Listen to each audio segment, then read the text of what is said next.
पिछले जन्म में मैंने अपनी गर्लफ्रेंड के साथ एक छोटे खरगोश का टैटू बनवाया था, लेकिन किसे पता था कि प्रलय आने के बाद टैटू ही शक्तियां जागृत करने का जरिया बन जाएगा। मेरी गर्लफ्रेंड स्पिरिट रैबिट में बदल गई और मुझे हर जगह छिपाकर बचाती रही, जबकि मेरे पास कोई टैटू नहीं था, इसलिए मैं एक भी शक्ति जागृत नहीं कर पाया। मैं सिर्फ बेबस होकर देखता रहा कि वह अकेले ही भयानक दानवों से लड़ रही है। आखिरकार मुझे बचाने के लिए उसने अपनी जान दे दी। पछतावे और दर्द के साथ जब मैंने दोबारा आंखें खोली तो पाया कि मैं प्रलय आने से ठीक एक दिन पहले पुनर्जन्म ले चुका हूँ। इस बार मैंने अपनी सारी संपत्ति बेच दी और सीधे टैटू शॉप पहुंच गया। मैंने कसम खाई कि इस बार मैं फूड चेन के सबसे ऊपरी स्तर पर खड़ा रहूंगा। मेरी छाती पर पांगु द्वारा आकाश और धरती को अलग करने वाला टैटू बनेगा। पीठ पर 9 ड्रैगनों द्वारा ताबूत खींचने वाला टैटू। बाएं पैर पर डोंगहुआंग दाइयी और दाएं पैर पर महान वानर राजा कैतियान द शेंग। 8 मास्टरों के हाथ से टैटू मशीनें गिर पड़ी और वे मुझे ऐसे देखने लगे जैसे मैं कोई पागल हूँ। लड़के, क्या तुझे अपनी जान प्यारी नहीं है? पांगु का टैटू ही पहले से फॉरबिडन डेस्टिनी माना जाता है और तू ऊपर से 9 ड्रैगनों वाला टैटू भी बनवाना चाहता है। वह कोई साधारण मिथिकल टोटम नहीं, बल्कि करोड़ों जीवों का विनाश करने वाला फॉरबिडन टैटू है। मैं ठंडे स्वर में हंस पड़ा। अगर 1 मिलियन कम है तो मैं 10 मिलियन दूंगा। मुझे चाहिए कि आप खुद सुई चलाएं और बाकी लोग आपकी मदद करें। 7 दिनों के अंदर यह काम पूरा होना चाहिए। मास्टर का चेहरा बदल गया। 7 दिन? तुम पागल हो गए हो। इतने बड़े टैटू को 7 दिनों में पूरा करना नामुमकिन है। मैंने अपनी जेब से एक सूची निकाली और मेज पर फेंक दी। Military grade recovery gel, bionic repair patch, imported pain killer और एंटी इन्फेक्शन मेडिसिन, सब कुछ मैं पहले ही तैयार कर चुका हूँ। आप सिर्फ टैटू बनाइए, जान की जिम्मेदारी मेरी। मास्टर मुझे घूरता रहा। पूरे 30 सेकंड तक वहाँ सन्नाटा छाया रहा। आखिरकार वह झुका टैटू मशीन उठाता है और भारी आवाज में कहता है, ठीक है, मैंने पूरी जिंदगी देवताओं के टैटू बनाए हैं, लेकिन तुम्हारे जैसा पागल कभी नहीं देखा। ये काम मैं स्वीकार करता हूँ। 3 दिन बाद जियांगजो शहर के बाहरी इलाके की गहरी पहाड़ियों में ब्लैकस्टोन नाम के एक परित्यक्त भूमिगत बेस में, यह जगह ऊपर से देखने पर शीत युद्ध के समय का एक पुराना एयर रेड शेल्टर लगती थी। बाद में इसे एक हेवी सिक्योरिटी प्रिजन में बदल दिया गया था, लेकिन मैं जानता था कि इसकी असली पहचान क्या है। यह पुराने युग का सील किया हुआ अंडरग्राउंड कमांड सेंटर था। इसकी मुख्य संरचना, एनर्जी वेल, वेंटिलेशन टनल और वाटर स्टोरेज सिस्टम आज भी मौजूद है। मैं यहाँ जंगल में नया ठिकाना बनाने नहीं आया था, बल्कि इसे दोबारा चालू करने, मजबूत बनाने और इसकी फायर पावर सिस्टम को बहाल करने आया था। इन 3 दिनों में मैं केवल एक बार ब्लैकस्टोन बेस गया। मैंने कॉन्ट्रैक्ट साइन किया, संरचना की जांच की और यह सुनिश्चित किया कि एनर्जी वेल तथा वेंटिलेशन सिस्टम अभी भी काम करने लायक है। बाकी सारे काम मैंने अपने वकीलों और कंस्ट्रक्शन टीम को सौंप दिए। मैं, जो पूरे जियांगजो में सबसे बड़ा फिजूल खर्च अमीर माना जाता था, सिर्फ इसे खरीदना नहीं चाहता था, बल्कि इसे पूरी तरह बदल देना चाहता था। मैंने बिना हिचकिचाए कॉन्ट्रैक्ट पर हस्ताक्षर किए और आदेश दिया, देश की सबसे बेहतरीन सिक्योरिटी कंस्ट्रक्शन टीम से संपर्क करो। 10 दिनों के भीतर मुझे यहाँ ऐसी प्रलयकालीन फोर्ट्रेस चाहिए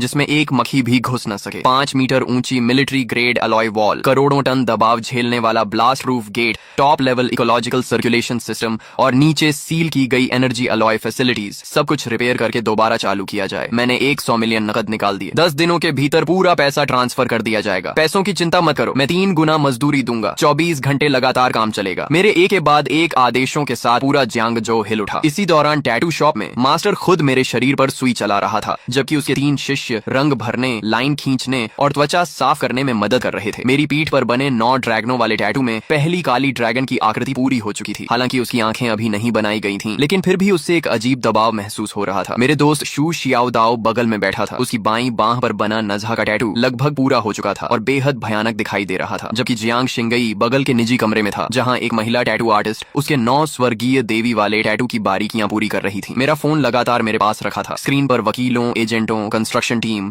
और मटेरियल सप्लायर्स के संदेश लगातार आ रहे थे। एक तरफ मैं सुई की पीड़ा सह रहा था और दूसरी तरफ अपनी सारी संपत्ति बेचकर पहाड़ों के बीच उस परित्यक्त जेल को खरीदने में लगा हुआ था। तभी मैंने एक लाइव स्ट्रीमिंग ऐप खोला और शहर की ट्रेंडिंग लिस्ट में पहले नंबर पर चल रहे लाइव रूम में प्रवेश किया। वहां कोई और नहीं बल्कि मेरा कट्टर दुश्मन जियांगजो के सबसे अमीर आदमी का बेटा शू रुई था। लाइव स्ट्रीम में शू रुई शहर के बीचों बीच बनी अपनी आलीशान हवेली में बैठा था। वह हाथ में रेड वाइन का गिलास घुमा रहा था और हंसते हंसते लोटपोट हो रहा था। किनली को आखिर क्या हो गया है? क्या उसे कोई बड़ा झटका लग गया है? वह जाकर पूरे शरीर पर गैंगस्टर जैसे टैटू बनवा रहा है। सच कहूं तो यह देखकर हंसी नहीं रुक रही। कैमरा हिलने के दौरान झाओ यूचिंग की कमर के पास एक नया लाल फूल जैसा टैटू दिखाई दिया, जो खून की तरह चमकीला और रहस्यमयी लग रहा था। मैंने उस पर एक नजर डाली और मेरी आंखें हल्की ठंडी हो गईं। Blood flower tattoo. पिछले जन्म में झाओ यूचिंग के पास यह टैटू नहीं था। लगता है इस बार शू रुई को खुश करने के लिए उसने काफी मेहनत की थी। शू रुई उत्साह से कैमरे की तरफ देखकर बोला, दोस्तों, कौन समझेगा मेरी बात? किनली ने न सिर्फ उस पहाड़ी इलाके के टूटे फूटे बंकर पर पैसा बर्बाद किया, बल्कि सुना है कि उसने 100 मिलियन से भी ज्यादा खर्च करके अलग अलग सुपरमार्केट से सुअर का मांस और चावल खरीदकर जमा कर लिया है। लगता है वह सच में उस बंकर में पूरी जिंदगी बिताने वाला है। यह सुनते ही लाइव स्ट्रीम की टिप्पणियां फट पड़ी। धत तेरे की, गरीबी ने मेरी कल्पना शक्ति को सीमित कर दिया। क्या सारे अमीर लोगों की मानसिक स्थिति इतनी एडवांस होती है? जियांग शिनई तो हमारी देवी है, वह भी उसके साथ बंकर में रहने चली गई। पुष्टि हो गई, यह आदमी पूरी तरह मानसिक रूप से असामान्य है, इसे सीधे मेंटल हॉस्पिटल भेज देना चाहिए। इंटरनेट पर फैलते मजाक और दानों को देखकर शू शियाओदाओ गुस्से से कांपने लगा। भाई लिए वह हरामखोर शू रुई, लेकिन मैं सुई के मेरी त्वचा में चुभने की पीड़ा महसूस करते हुए स्क्रीन पर शू रुई का घमंडी चेहरा देखता रहा। मेरी आंखों में कोई गुस्सा नहीं था, सिर्फ शांति थी। अभी जितना ऊंचा कूद रहा है, बाद में उतना ही बुरी तरह रोएगा। शियाओदाओ, सप्लाई ट्रकों पर नजर बनाए रखो, हमारे प्रलयकालीन किले में कोई भी गलती नहीं होनी चाहिए। मेरे पुनर्जन्म को पूरे 7 दिन बीत चुके थे। इन 7 दिनों में मैं लगभग इस भूमिगत कमरे से बाहर नहीं निकला। मास्टर गुइफू और उसके 3 शिष्य बारी बारी से काम करते रहे। दिन में लाइनें बनती, रात में रंग भरे जाते और देर रात टैटू की मरम्मत और सुधार होता। मेरी त्वचा को बचाने के लिए मैंने ब्लैक मार्केट से मिलिट्री ग्रेड रिकवरी जेल और बायोनिक रिपेयर पैच भी मंगवाए थे। हर बार जब कोई हिस्सा पूरा होता, उसे तुरंत रिकवरी जेल से सील कर दिया जाता, नहीं तो इतनी तीव्र प्रक्रिया में मेरी त्वचा बहुत पहले ही जवाब दे चुकी होती। 7वें दिन की देर रात सबसे अंदर वाले कमरे में टैटू मशीन की आवाज आखिरकार रुक गई। शू शियाओदाओ के हाथ पर बने नजहा और एरलांग शेन के टैटू 2 दिन पहले ही पूरे हो चुके थे। जियांग शिनई का 9 हेवंस मिस्टिक मेडन टैटू भी कल पूरा हो गया था और अब मेरे शरीर पर 4 महान फॉरबिडन टोटम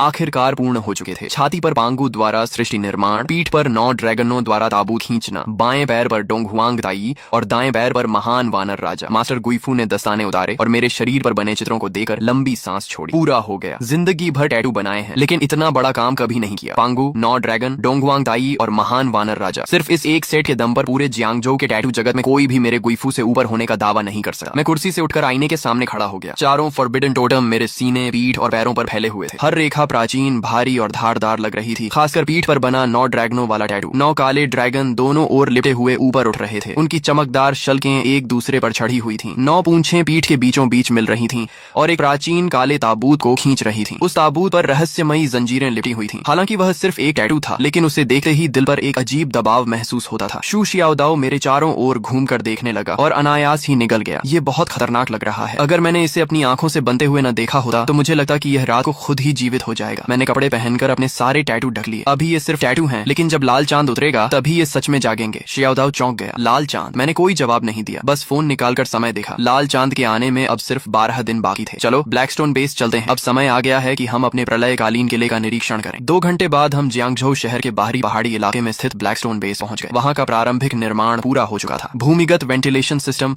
ऊर्जा केंद्र और इकोलॉजिकल सर्कुलेशन सिस्टम दोबारा चालू किए जा चुके थे। अगले 12 दिनों तक मैंने लगभग आराम नहीं किया। डीजल, भारी of road vehicles, backup generators, military grade protective suits और जितनी भी सर्वाइवल सप्लाईज खरीदी जा सकती थी, मैंने सब खरीद ली। बाहर की दुनिया को लग रहा था कि मैं पागल हो गया हूँ, लेकिन सिर्फ मुझे पता था कि सभ्य दुनिया के पास अब ज्यादा समय नहीं बचा है। लाल चांद के आने से 1 दिन पहले आखिरी खेप भी ब्लैकस्टोन बेस में पहुंच गई। गोदाम के अंदर चावल, आटा, पीने का पानी, डिब्बा बंद भोजन, ताजा मांस, दवाइयाँ, डीजल, बैकअप जनरेटर्स और मिलिट्री ग्रेड प्रोटेक्टिव सूट पहाड़ों की तरह जमा थे। 3 मंजिला भूमिगत गोदाम लगभग पूरी तरह भर चुका था। शू शियाओदाओ दरवाजे पर खड़ा होकर आंखें फाड़े देख रहा था। भाई लिए, क्या आप यहाँ अगले जन्म तक रहने वाले हैं? जियांग शिनई भी चुपचाप सब देख रही थी। वह पहले से जानती थी कि मैंने बड़ी मात्रा में सामान जमा किया है, लेकिन जब उसने अपनी आंखों से यह विशाल भूमिगत गोदाम देखा तो उसके माथे पर भी शिकन आ गई। किन लिए? आखिर आप किस चीज से डर रहे हैं? मैंने तुरंत जवाब नहीं दिया। मैं धीरे धीरे गोदाम के बीचों बीच चला गया और अपना दाहिना हाथ उठाया। अगले ही पल एक चमक हुई। 3 मंजिला ऊंचाई तक जमा हजारों टन सामान अचानक हवा में गायब हो गया। कुछ ही सेकंड पहले तक भरा हुआ गोदाम अब पूरी तरह खाली था। वहां सिर्फ भारी सामान के दबाव से बने निशान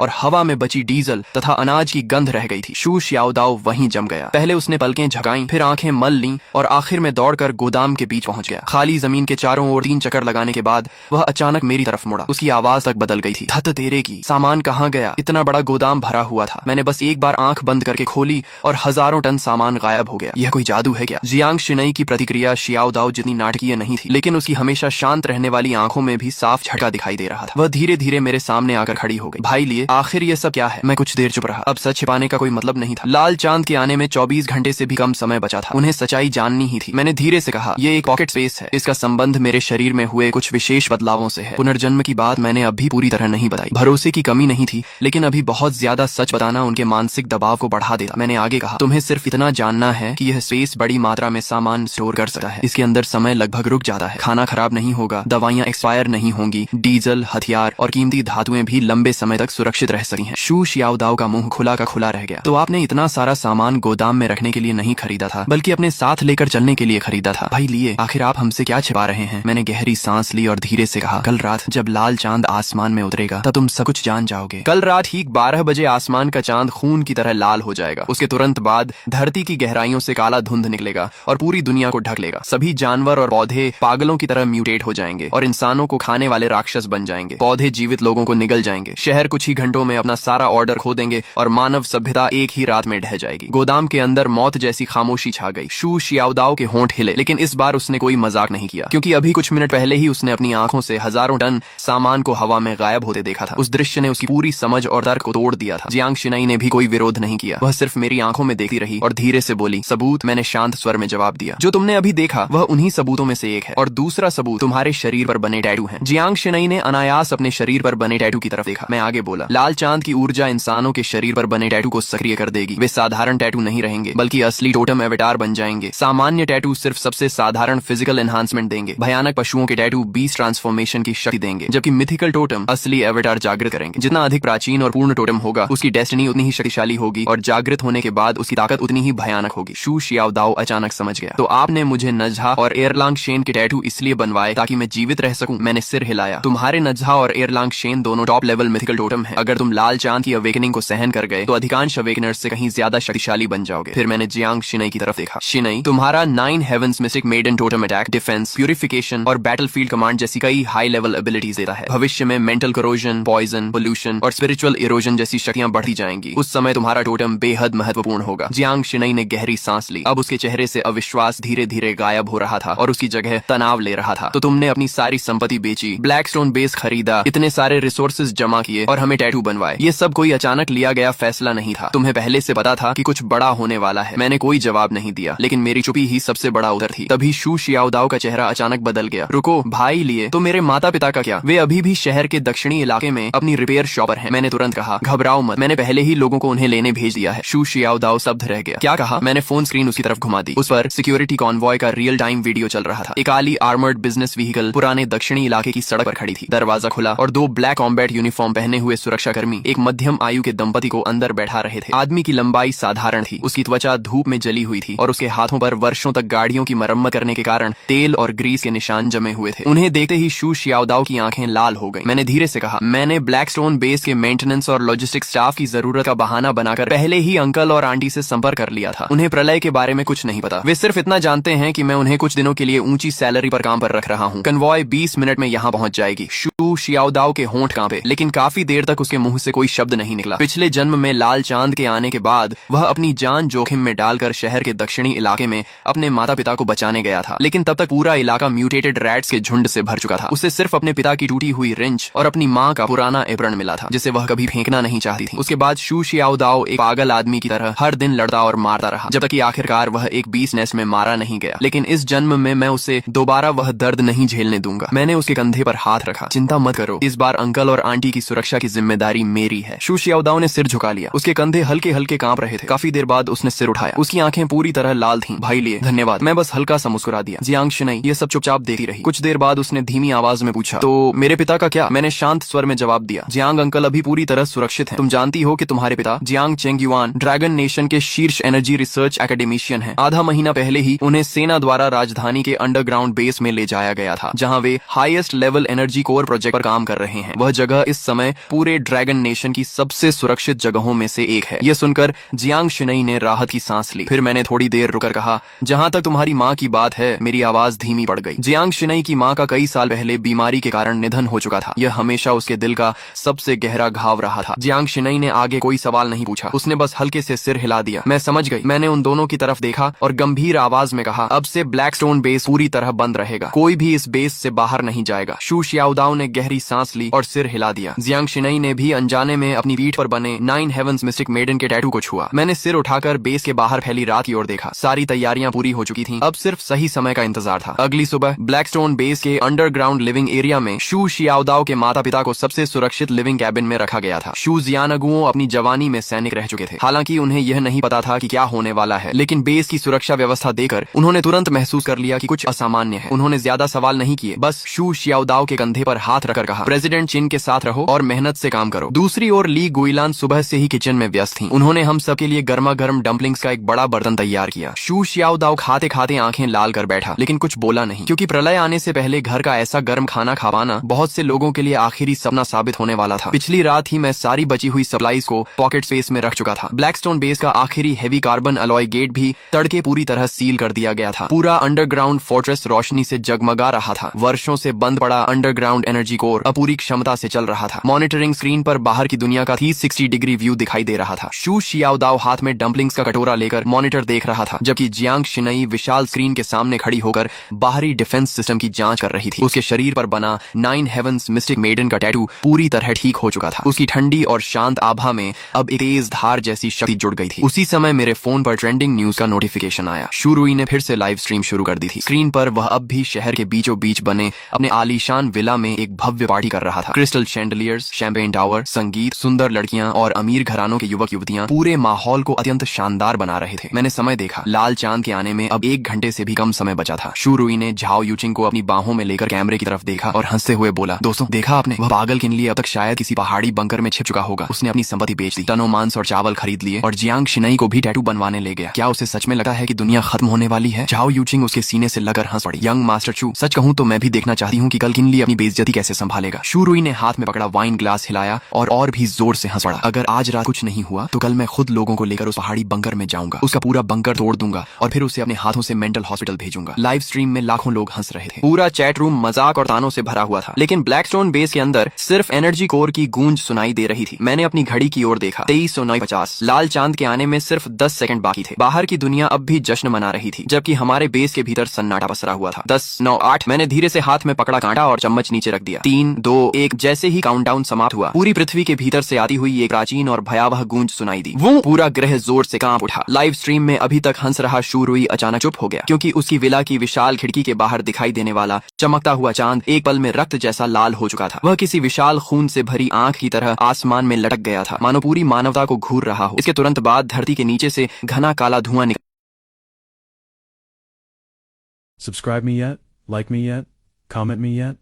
Your support? More full anime? चलने लगा और कुछ ही क्षणों में पूरे जियांगजो शहर को ढक लिया। थत तेरे की, यह क्या है? चांद सच में लाल हो गया। लाइव स्ट्रीम में शू रुई की चीख गूंज उठी। उसके हाथ का वाइन ग्लास जमीन पर गिरकर टूट गया, लेकिन उसे इसका एहसास तक नहीं हुआ। तभी स्क्रीन पर जाओ यूचिंग की गोद में बैठा प्योर ब्रेड पूडल अचानक एक भयानक गर्जना करने लगा। लाखों दर्शकों की आंखों के सामने उसका शरीर गुब्बारे की तरह फूलने लगा। उसके शरीर पर काले बाल उग आए, आंखें लाल हो गईं और मुंह में रेजर जैसी नुकीली दांत निकल आए। अगले ही पल वह म्यूटेटेड पूडल झाओ यूचिंग पर झपटा। उसके पंजों ने झाओ यूचिंग के कंधे को चीर दिया और उसे जमीन पर पटक दिया। कैमरा बुरी तरह हिलने लगा। चीखें पूरे लाइव स्ट्रीम में गूंज उठी। यंग मास्टर शू, मुझे बचाइए। झाओ यूचिंग का चेहरा डर से सफेद पड़ चुका था। उसने मदद के लिए शू रुई की तरफ हाथ बढ़ाया, लेकिन शू रुई पहले ही भय से कांप रहा था। दूर रहो, मेरे पास मत आओ। वह घबरा कर पीछे हटा और यहाँ तक कि उसने झाओ यूचिंग का हाथ भी लात मारकर दूर कर दिया। फिर वह सीढ़ियों की ओर भाग गया। झाओ यूचिंग जमीन पर गिरी हुई थी। उसके कपड़े खून से लाल हो रहे थे और उसका पूरा शरीर कांप रहा था, लेकिन उसे जवाब में सिर्फ शू रुई की भागती हुई पीठ दिखाई दी। म्यूटेटेड पूडल फिर से उसकी तरफ बढ़ने लगा। उसकी रक्तिम आंखें उसी पर टिकी हुई थीं। लाइव स्ट्रीम की टिप्पणियां पागलों की तरह चल रही थीं। कोई उसे बचाओ। शू रुई खुद भाग गया। अभी तक तो प्यार की बातें कर रहा था, सब खत्म हो गया। झाओ यूचिंग की आंखों में बची हुई उम्मीद धीरे धीरे खत्म हो गई। उसकी जगह गहरा क्रोध और नफरत भर गई। उसी क्षण उसकी कमर पर बना blood red spider lily tattoo चमक उठा। लाल प्रकाश की लहरें उसके शरीर से निकलने लगी। एक एक करके लाल फूलों की पंखुड़ियां हवा में प्रकट होने लगी। उसके पीछे रक्त रंग के फूलों का विशाल समुद्र उभर आया। पूरा दृश्य सुंदर भी था और भयावह भी। उसने ठंडी आवाज में कहा, तुम भी मुझे छोड़कर चले गए। सीढ़ियों तक पहुंच चुका शू रुई ये सुनकर रुक गया। वह पलटा और अगले ही क्षण उसका चेहरा सफेद पड़ गया। झाओ यूचिंग के नीचे असंख्य स्पाइडर लिलीज खिल चुकी थीं। वे जीवित प्राणियों की तरह हिल रही थीं। फूलों की बेलें आगे बढ़ीं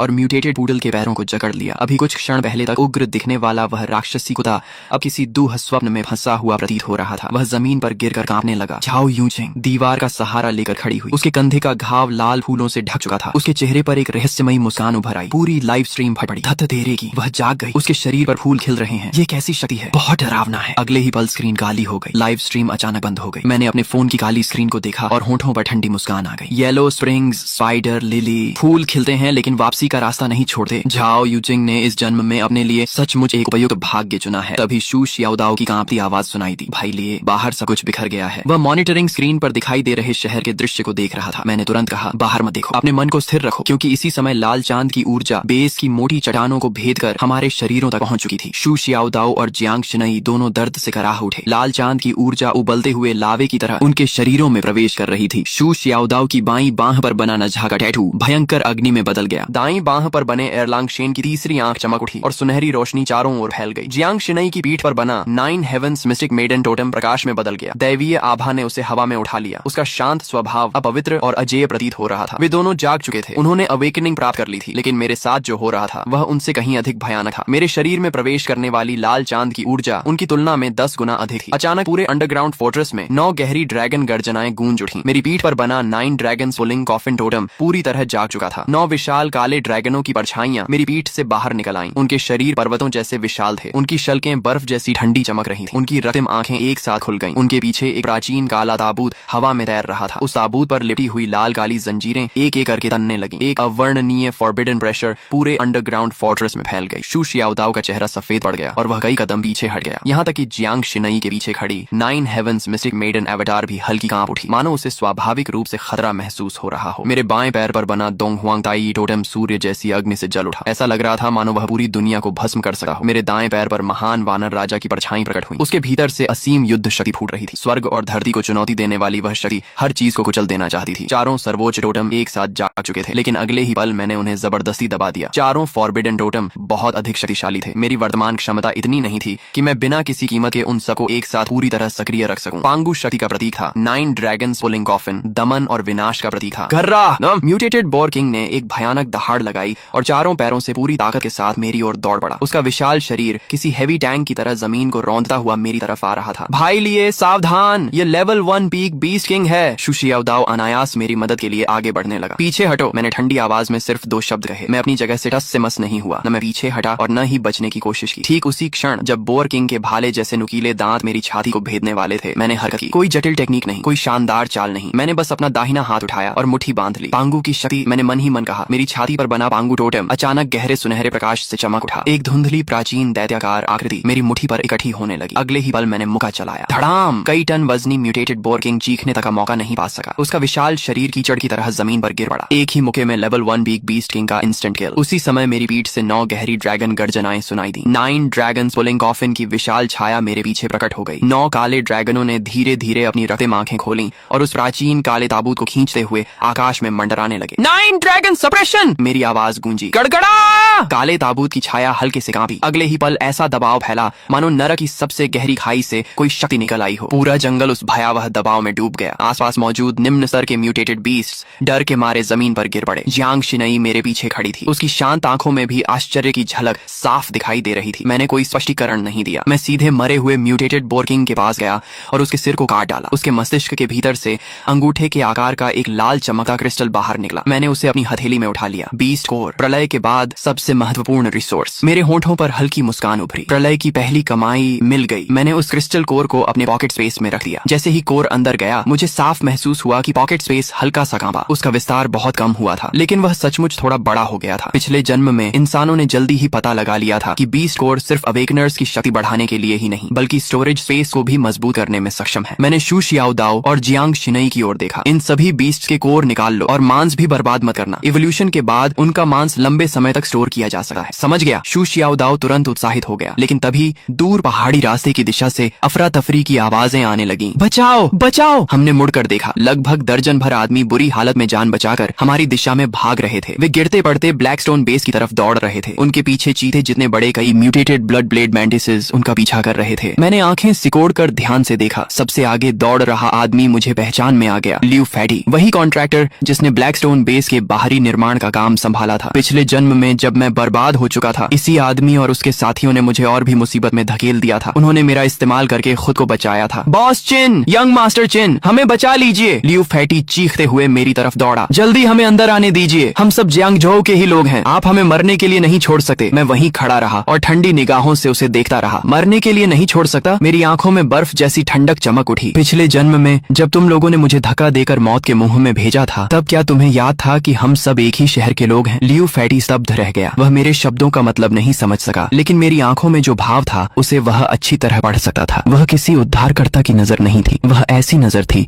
जो मृत व्यक्ति को देखती है। मैंने धीरे धीरे अपना दाहिना हाथ उठाया। मेरा भंकर कचरे को अंदर नहीं आने देता। इतना कहकर मैंने उंगलियां चटकाई। अगले ही पल ब्लैकस्टोन बेस के बाहर लगी विशाल अलॉय वॉल अचानक सक्रिय हो गई। करोड़ों वोल्ट की हाई वोल्टेज इलेक्ट्रिसिटी दीवार पर दौड़ गई। सबसे आगे दौड़ रहे ब्लड ब्लेड मैंटिसेस सीधे बिजली की चपेट में आ गए। धड़ाम धड़ाम धड़ाम। कई म्यूटेटेड मैंटिसेस हवा में उछल गए और जलते हुए दूर जा गिरे। लियू फैटी का चेहरा पल भर में राख की तरह सफेद पड़ गया। लियू फैटी डर के मारे जमीन पर गिर पड़ा। यंग मास्टर चिन, मुझसे गलती हो गई। मैं सच में गलत था, लेकिन मैंने उसकी ओर दोबारा देखा तक नहीं। मैं बेगुनाहों का बेवजह कत्ल नहीं करता, लेकिन दुश्मनों को नहीं बचाता और बुरे लोगों को जरूर खत्म करता हूँ। मैं मुड़कर वापस बंकर की ओर चला गया। मेरे पीछे भारी अलॉय गेट धीरे धीरे बंद हो गया। दरवाजे के बाहर से आती चीखें और भगदड़ की आवाजें जल्द ही अंधेरे और म्यूटेटेड बीस्ट के बीच गायब हो गईं। लाल चांद के आने के तीसरे दिन बाहरी दुनिया पूरी तरह नरक बन चुकी थी। शहर के बीचों बीच हर तरफ टूटी हुई गाड़ियां और खंडहर बिखरे पड़े थे। आवारा बिल्लियां और कुत्ते बैलों जितने बड़े हो चुके थे और झुंड बनाकर सड़कों पर बचे हुए इंसानों का शिकार कर रहे थे। लेकिन इसी समय ब्लैकस्टोन बंकर के अंदर मक्खन वाले हॉट पॉट की खुशबू फैली हुई थी। शू शियाओदाओ मुंह में भरा हुआ खाना चबाते हुए बोला, भाई लिए, अगर प्रलय में रोज ऐसा खाना मिले तो मुझे कोई दिक्कत नहीं है। जियांग शिनई ने उसे घूर कर देखा। जरा बाहर जाकर देखो, फिर बोलना। शू शियाओदाओ तुरंत चुप हो गया। मैंने ठंडी बीयर का घूंट लिया और सोफे पर टिक गया। तभी अचानक तेज अलार्म बज उठा। बीप बीप बीप, चेतावनी, बाहरी सुरक्षा क्षेत्र में बड़ी संख्या में हीट सोर्सेज पाए गए हैं। मैंने तुरंत मॉनिटरिंग स्क्रीन चालू की। बंकर से लगभग 1 किलोमीटर दूर पहाड़ी रास्ते पर काले बादल की तरह लोगों की भीड़ हमारी ओर बढ़ रही थी। कम से कम 500 से 600 लोग थे। उनके हाथों में मचेटीज, स्टील पाइप्स और कई लोगों के पास ऑटोमेटिक राइफल्स तक थी। सबसे आगे एक गंजा भारी शरीर वाला आदमी चल रहा था,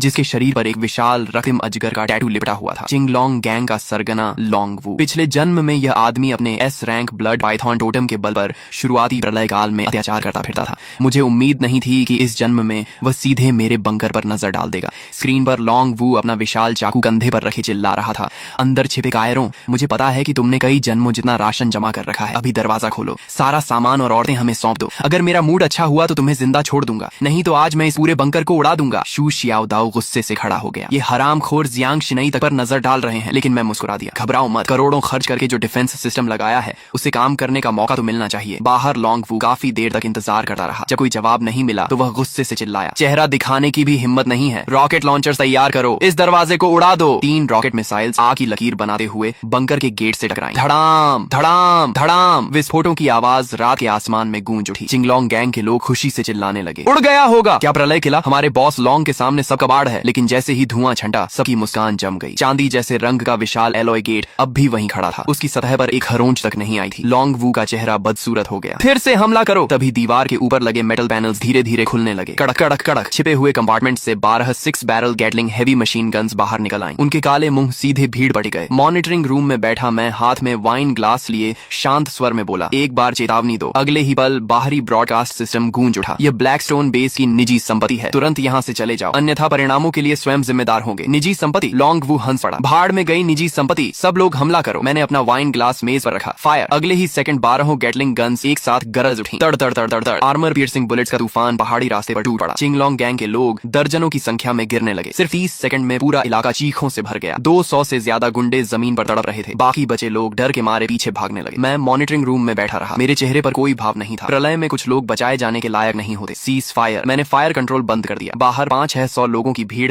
अब आधे से भी कम रह गई थी। लोंग वू खून से लथपथ उठ खड़ा हुआ। कमीने, मैं तुझे जिंदा नहीं छोड़ूंगा। उसका पूरा शरीर रक्तिम शल्कों से ढका हुआ था। S rank blood Python awakener होने के कारण उसकी लाइफ फोर्स और डिफेंस असाधारण थी। साधारण गोलियां उसे आसानी से नहीं मार सकती थीं। अर्थ टाइप अवेकनर्स, सुरंग खोदो, आज अंदर के लोगों को मारे बिना वापस नहीं जाएंगे। पंगोलिन टैटू वाले कई अवेकनर्स तुरंत जमीन खोदने लगे। मैंने स्क्रीन देखकर ठंडी हंसी हंसी। मरने की जल्दी है इन्हें। मैं उठ खड़ा हुआ। शियाओदाओ, शिनई, बेस संभालो, मैं बाहर का कचरा साफ करके आता हूँ। भारी अलॉय गेट धीरे धीरे खुल गया। मैं अकेला बाहर निकल आया। लोंग वू ठहाका मारकर हंसा। आखिर मौत स्वीकार करके बाहर आ ही गया। उसके इशारे पर 200 से ज्यादा बचे हुए गुंडे हथियार लेकर मेरी ओर टूट पड़े। मैं वहीं खड़ा रहा। फिर मैंने धीरे धीरे अपना बायां पैर आगे बढ़ाया। बाएं पैर पर बना दोंगहुआंग तई टोटम गहरे सुनहरे प्रकाश से चमक उठा। ऐसी गर्मी फैलने लगी मानो पूरी दुनिया पिघल जाएगी। Solar true fire. मैंने पैर जमीन पर दे मारा। धड़ाम। सुनहरी आग का समुद्र चारों ओर फैल गया। सबसे आगे दौड़ रहे दर्जनों गुंडे छूते ही हवा में उछल गए। जमीन काली पड़ गई। लोहे के हथियार पिघलकर तरल धातु बन गए। इतनी भयानक गर्मी थी कि कोई मेरे पास आने की हिम्मत नहीं कर सका। सिर्फ एक बार में 200 से ज्यादा लोग पूरी तरह टूट गए। कुछ ही सेकंड में पूरा मैदान खाली हो गया। अब वहाँ सिर्फ लॉन्ग वू अकेला खड़ा था। उसके घुटने कांप रहे थे। फिर वह धड़ाम से घुटनों के बल गिर पड़ा। राक्षस, तू आखिर है क्या? मैं उसकी ओर बढ़ने लगा। हर कदम के साथ उसका मानसिक संतुलन टूटा जा रहा था। असंभव, ये किसी एफ रैंक अवेकनर की ताकत नहीं हो सकती। असंभव। अचानक उसकी आंखों में पागलपन चमक उठा। उसने अपनी जीभ काटी और खून की एक धार अपने ब्लड पाइथन टैटू पर उगल दी। अगले ही पल उसकी हड्डियां खींचने लगी। शरीर पर शल्क उगाए। उसका पूरा शरीर बदलने लगा। कुछ ही सेकंड में वह 20 मीटर से लंबा और पानी के टैंक जितना मोटा विशाल ब्लड पाइथन बन गया। S rank totem complete awakening. वह पागलों की तरह गरजा, मैं तुझे निगल जाऊंगा। विशाल अजगर ने मुंह खोला। उसका जबड़ा इतना बड़ा था कि एक आर तक निगल सकता था। वह सीधे मेरी ओर झपटा। उसके साथ आने वाली दुर्गंध भरी हवा से जमीन के पत्थर तक उड़ने लगे। मैं हंस पड़ा। सिर्फ बड़ा हो जाने से कोई ताकतवर नहीं बन जाता। मैंने अपना दायां पैर आगे बढ़ाया। Great sage equal to heaven, battle against the heavens. मेरे दाएं पैर पर बना सन वुकोंग टोटम विस्फोट की तरह चमक उठा। आसमान तक पहुंचती युद्ध ऊर्जा चारों ओर फैल गई। अगले ही पल मेरा शरीर सुनहरी रोशनी से ढक गया। मेरी नसों में बहता रक्त गरजते हुए ड्रैगन जैसा महसूस हो रहा था। मेरे पीछे एक विशाल युद्ध अवतार प्रकट हुआ। उसके शरीर पर पर्पल गोल्ड आर्मर थी और सिर पर फीनिक्स विंग क्राउन। जैसे ही उसकी सुनहरी आंखें खुली, ऐसा लगा मानो पूरे आकाश को ढकने वाला काला धुआं बीच से चीर दिया गया हो। ब्लड पाइथन मुझ पर टूट पड़ा, लेकिन मैं पीछे हटने के बजाय उसकी ओर दौड़ा। मेरा शरीर दो के गोले की तरह हवा में उछला। मैंने एक ही छलांग में उसके निचले जबड़े पर पैर रख दिया और उसके विशाल सिर को जबरदस्ती पीछे झुका दिया। ब्लड पाइथन दर्द से चीख उठा। उसका विशाल शरीर पागलों की तरह तड़पने लगा ताकि मुझे नीचे गिरा सके, लेकिन मैं उसके सिर पर ऐसे खड़ा था जैसे किसी पर्वत की चोटी पर खड़ा हूँ। वह मुझे हिला तक नहीं पाया। गुस्से में ब्लड पाइथन ने अपनी विशाल पूंछ घुमाई। उसके रास्ते में आने वाले पत्थर और पेड़ सब चकनाचूर हो गए। मैंने अपना दायां हाथ उठाया और मेरे पीछे खड़े सन वुकोंग एवाटार ने भी वही किया। शून्य में सुनहरी युद्ध अग्नि से जल्दी हुई एक विशाल स्टाफ बनने लगी। उसके ऊपर बने प्राचीन सिंबल्स एक एक करके चमकने लगे। वह बिल्कुल रूई जिंगू बैंग जैसी दिख रही थी। मैंने उस स्टाफ की छाया को मजबूती से पकड़ लिया। उसी क्षण एक भयानक युद्ध ऊर्जा मेरे पूरे शरीर में दौड़ गई। घुटनों पर गिर जा। मैंने स्टाफ को पूरी ताकत से घुमाया। धड़ाम! गोल्डन स्टाफ और ब्लड पाइथन की विशाल पूंछ टकरा गए। हवा फट गई। शॉकवेव तूफान की तरह पूरे जंगल में फैल गई। वह पूंछ जो आर्मर्ड व्हीकल्स तोड़ सकती थी, मेरे एक बार में चकनाचूर हो गई। उसके शल्क फट गए और पूरी पूंछ पीछे उछल गई। पहली बार ब्लड पाइथन की आंखों में डर दिखाई दिया। असंभव! मैं एस रैंक ब्लड पाइथन हूँ। तुम मुझे दबा कैसे सकते हो? मैं उसके सिर पर खड़ा उसे नीचे देख रहा था। क्योंकि तुम्हारा तथाकथित एस रैंक फॉरबिडन टोटम्स के सामने कुछ भी नहीं है। इतना कहकर मैंने दोनों हाथों से गोल्डन स्टाफ को पकड़ लिया और ऊपर उठा लिया। मेरे पीछे खड़ा सन वुकोंग अवतार अचानक बढ़ने लगा। 10 मीटर, 30 मीटर, 50 मीटर। अंत में वह आसमान छूती हुई विशाल सुनहरी बैटल फॉर्म में बदल गया। उसके पैरों के नीचे काला धुआं था और सिर के ऊपर लाल चांद। उसके हाथ की गोल्डन स्टाफ किसी स्वर्गीय स्तंभ जैसी लग रही थी। अगले ही पल उसने ब्लड पाइथन की कमजोर जगह पर पूरी ताकत से वार कर दिया। Battle heaven smash! धड़ाम! ऐसा लगा जैसे पूरा पहाड़ उछल गया हो। धरती फट गई। पत्थर आसमान में उड़ गए। ब्लड पाइथन का विशाल शरीर सीधे जमीन में धंस गया। उसके शल्क एक एक करके फटने लगे। भयानक बैटल एनर्जी उसकी हड्डियों में दौड़ गई और उसके शरीर की सारी लाइफ फोर्स को चकनाचूर कर दिया। ब्लड पाइथन की आंखें सिकुड़ गईं। उसका शरीर कुछ बार तड़पा और फिर हमेशा के लिए शांत हो गया। उस वार की बची हुई शक्ति ने पूरे पहाड़ पर फैले काले धुएं को भी दूर उड़ा दिया। मैंने गोल्डन स्टाफ की छाया वापस समेट ली और आराम से जमीन पर उतर गया। मेरे पीछे खड़ा सन वुकोंग अवतार धीरे धीरे गायब हो गया। सिर्फ मेरे दाएं पैर का टोटम हल्की सुनहरी चमक छोड़ रहा था। एस रैंक अवेकनर लॉन्ग वू एक ही वार में मारा गया। मैंने हाथ को चाकू की तरह इस्तेमाल करके ब्लड पाइथन का सिर काटा और उसके अंदर से गहरी लाल रोशनी छोड़ता हुआ 20 कोर निकाल लिया। बुरा नहीं है, एस रैंक टोटम से बना कोर किसी काम का तो है। मैंने उसे अपने पॉकेट स्पेस में रख लिया और वापस बंकर की ओर चल पड़ा। मेरे पीछे पड़े घायल और बचे हुए गुंडों में से किसी की भी हिम्मत नहीं हुई कि मेरी ओर नजर उठाकर देख सके। युद्ध खत्म होने के बाद मैंने सैकड़ों 20 कोर्स इकट्ठे किए। उनमें ज्यादातर लो लेवल कोर्स थे, लेकिन संख्या बहुत ज्यादा थी। जैसे जैसे उनकी ऊर्जा पॉकेट स्पेस में समाती गई, मैं साफ महसूस कर सकता था कि स्पेस लगातार बड़ा हो रहा है। मेरे शरीर की ओरिजिन पावर भी पहले से ज्यादा मजबूत होती जा रही थी। लेकिन सबसे बड़ी खुशी मुझे किसी और चीज से मिली। मेरी पीठ पर बना 9 ड्रैगन पुलिंग कॉफिन टोटम पहले से ज्यादा स्पष्ट हो गया था। उस प्राचीन काले ताबूत पर बंधी 9 स्टार चेन्स में से पहली चेन हल्की सी हिलने लगी थी। मैंने आंखें बंद की और टोटम से आती जानकारी को महसूस किया। 9 ड्रैगन पुलिंग कॉफिन सिर्फ सप्रेशन टाइप टोटम नहीं था। इसकी असली ताकत डिवावर करने में थी। 20 कोर्स को डिवावर करना, दुश्मनों के टोटम फ्रेगमेंट्स को डिवावर करना और हर उस एनर्जी को डिवावर करना जिसे शक्ति में बदला जा सके। फिर वही शक्ति मुझे वापस मिलती थी और मेरे शरीर, ओरिजिन पावर और पॉकेट स्पेस को मजबूत बनाती थी। इस एबिलिटी का नाम था कॉफिन डिवावर। लेकिन पहली चेन अभी पूरी तरह नहीं खुली थी। इसे पूरी तरह सक्रिय करने के लिए मुझे और भी हाई लेवल 20 कोर चाहिए था। कम से कम लेवल 5 20 कोर। Level 5 core. मैंने आंखें खोली और मुस्कुरा दिया। पिछले जन्म में रेड मून के आने के कुछ समय बाद ईस्ट सी में एक लेवल 5 सी बीस्ट दिखाई दिया था। वह लगभग पूरे जांगजो को नष्ट कर देता, लेकिन इस जन्म में उसका कोर मेरा होगा। मैं संतुष्ट होकर मुड़ा और वापस एयर रेड शेल्टर की ओर चल पड़ा। भारी दरवाजा धीरे धीरे बंद हो गया और बाहर की सारी किलिंग और केओस पूरी तरह कट गई। शू शाओदाओ उत्साह से मेरी ओर आया। उसकी आंखों में पागलपन जैसा जोश भरा था। ब्रदर लाई, आप तो हद से भी ज्यादा ओपी हैं। जियांग शिनी ने एम्पायर ग्रेड गरम तौलिया बढ़ाया। उसकी खूबसूरत आंखों में चमक थी। आपने बहुत मेहनत मेहनत की है। हॉट पॉट अभी भी गर्म है। मैंने हाथ पोंछे, वापस सोफे पर बैठा और वाग्यू बीफ का एक टुकड़ा उठा लिया। इसी समय क्योटो से 500 मीटर नीचे बने हाईएस्ट मिलिट्री कमांड सेंटर में माहौल बेहद भारी था। रिपोर्ट, ईस्टर्न वॉर जोन की 3rd डिफेंस लाइन टूट गई है। 3 लेवल 4 बीस्ट ने घेरा तोड़ दिया है। रिपोर्ट, सदर्न कोस्ट पर असामान्य सुनामी दिखाई दी है। शक है कि डीप सी जायंट बीस्ट किनारे पर पहुंच गया है। रिपोर्ट, लेवल 3 और उससे ऊपर के बीस्ट पर थर्मल वेपन्स का असर तेजी से घट रहा है। हमारी अवेकनर्स आर्मी को भारी नुकसान हुआ है। एक के बाद एक बुरी खबरें सभी के दिलों पर हथौड़े की तरह गिर रही थीं। विशाल इलेक्ट्रॉनिक सैंड टेबल के सामने खड़े कमांडर ने दर्द से आंखें बंद कर लीं। वह ड्रैगन नेशन की सेना के सुप्रीम कमांडर लॉन्ग शू आए थे। रेड मून आए केवल 3 दिन हुए थे, लेकिन मानवता जिस मॉडर्न सिविलाइजेशन पर गर्व करती थी उसका आधे से ज्यादा हिस्सा नष्ट हो चुका था। यहाँ तक कि सेना भी उन भयानक म्यूटेटेड जायंट बीस्ट के सामने कमजोर पड़ती जा रही थी। क्या सचमुच हमारा अंत होने वाला है? तभी इंटेलिजेंस मॉनिटरिंग ऑफिसर अचानक अपनी सीट से खड़ा हो गया। सुप्रीम कमांडर, जल्दी ये देखिए, हाई एल्टीट्यूड स्टेल्थ ड्रोन अभी अभी ये फुटेज भेजकर लौटा है। विशाल स्क्रीन पर तस्वीर तेजी से बड़ी की गई। वह टाइटेनियम एलॉय की दीवारों से घिरा एक माउंटेन फोर्ट्रेस था। फोर्ट्रेस के बाहर का जंगल आग और गोलियों के निशानों से बुरी तरह बर्बाद हो चुका था। जमीन पर चिंगलोंग गैंग के गुंडों द्वारा भागते समय छोड़ी गई गाड़ियां और हथियार बिखरे पड़े थे, और स्क्रीन के बीचों बीच एक नंगे ऊपरी शरीर वाला युवा अकेला फोर्ट्रेस के बाहर पहाड़ी रास्ते पर खड़ा था। उसके सामने 20 मीटर से भी लंबी और पानी के टैंक जितनी मोटी एक भयानक ब्लड पाइथन थी। उसका पूरा शरीर डार्क रेड स्केल्स से ढका था और उसकी विशाल आंखों में पागलपन भरा हुआ था। एस क्लास अवेकनर मिला है, क्या आसपास की सेना को तुरंत सपोर्ट के लिए भेजें? देर हो चुकी है, दूरी बहुत ज्यादा है। जब तक हमारे लोग पहुंचेंगे तब तक लड़ाई खत्म हो जाएगी। लेकिन अगले ही पल पूरा कमांड सेंटर मौत जैसी खामोशी में डूब गया। स्क्रीन में उस युवक का दायां पैर अचानक चमकदार सुनहरी रोशनी से फट पड़ा। उसके पीछे एक बेहद घमंडी और युद्ध प्रिय गोल्डन बैटल एवेटार प्रकट हुआ। उस एवेटार ने गोल्डन आर्मर पहन रखा था, सिर पर Phoenix wing purple gold crown था और उसके हाथ में एक गोल्डन स्टाफ था जो मानो आसमान को दबा रहा हो। ड्रोन की स्क्रीन के पार भी सभी लोग एक आदिम और उग्र युद्ध शक्ति को महसूस कर सकते थे। यह कौन सा पाथ है? इंटेलिजेंस ऑफिसर बड़बड़ाया। किसी ने जवाब नहीं दिया क्योंकि स्क्रीन पर लड़ाई अपने सबसे चौंकाने वाले चरण में प्रवेश कर चुकी थी। युवक एक कदम में ब्लड पाइथन के सिर पर पहुंच गया। उसने दोनों हाथों से गोल्डन स्टाफ को कसकर पकड़ लिया। उसके पीछे का गोल्डन बैटल एवेटार भी पागल हो उठा। 10 मीटर, 30 मीटर, 50 मीटर और अंत में वह एक ऐसे विशाल एवेटार में बदल गया जो लगभग पहाड़ के बराबर ऊंचा था। अगले ही पल गोल्डन स्टाफ ने ब्लड पाइथन के 7 इंच वाइटल पॉइंट पर बेरहमी से प्रहार किया। धड़ाम! स्क्रीन के पार भी सभी लोग देख सकते थे कि पूरा जंगल जोर से कांप उठा। जमीन फट गई, पत्थर आसमान में उड़ गए। वह एस क्लास ब्लड पाइथन, जिसकी रक्षा को भारी हथियार भी शायद नहीं तोड़ सकते थे, एक ही वार में जमीन के अंदर धंसा दी गई। उसका विशाल शरीर कुछ क्षण तक बुरी तरह तड़पता रहा और फिर पूरी तरह मर गया। पूरा कमांड सेंटर बिल्कुल शांत हो गया। कई सेकंड बाद किसी ने मुश्किल से लार निकली। एक वार में एस क्लास एवोल्यूशन बीस्ट को मार दिया। ये कैसे संभव है? आखिर वह किस लेवल का अवेकनर है? टारगेट की पहचान मिल गई है। चिनले, उम्र 22 साल, जांगजो छिन ग्रुप का पूर्व उत्तराधिकारी। रेड मून आने से 20 दिन पहले उसने अपनी सारी संपत्ति बेच दी और जांगजो के बाहरी इलाके में ब्लैकस्टोन बेस खरीद लिया। उसने बड़ी मात्रा में सप्लाईज भी जमा की। इसके अलावा वह 2 साथियों को लेकर अंडरग्राउंड टैटू स्टूडियो गया और लगातार 7 दिनों तक बड़े पैमाने पर टैटू बनवाए। रेड मून आने से 1 दिन पहले वह आधिकारिक रूप से ब्लैकस्टोन बेस में रहने चला गया। बेस, पूरा कमांड सेंटर एक बार फिर खामोश हो गया। सभी को एक ही बात समझ आ गई थी। चिनलाई नाम का यह युवा शायद पहले से जानता था कि एपोकलिप्स आने वाला है। जांच जारी रखो। उसके साथ मौजूद उन 2 लोगों की जानकारी भी निकालो और तुरंत चिनलाई को हाईएस्ट स्ट्रेटेजिक टारगेट की सूची में डालो। स्पेशल कमिश्नर को जांगजो भेजा जाए। चिंगलोंग गैंग को खत्म करने के अगले दिन की सुबह मैं एयर रेड शेल्टर के कांस्टेंट टेम्परेचर स्विमिंग पूल में लेटा हुआ था, आंखें बंद करके शरीर के भीतर जमा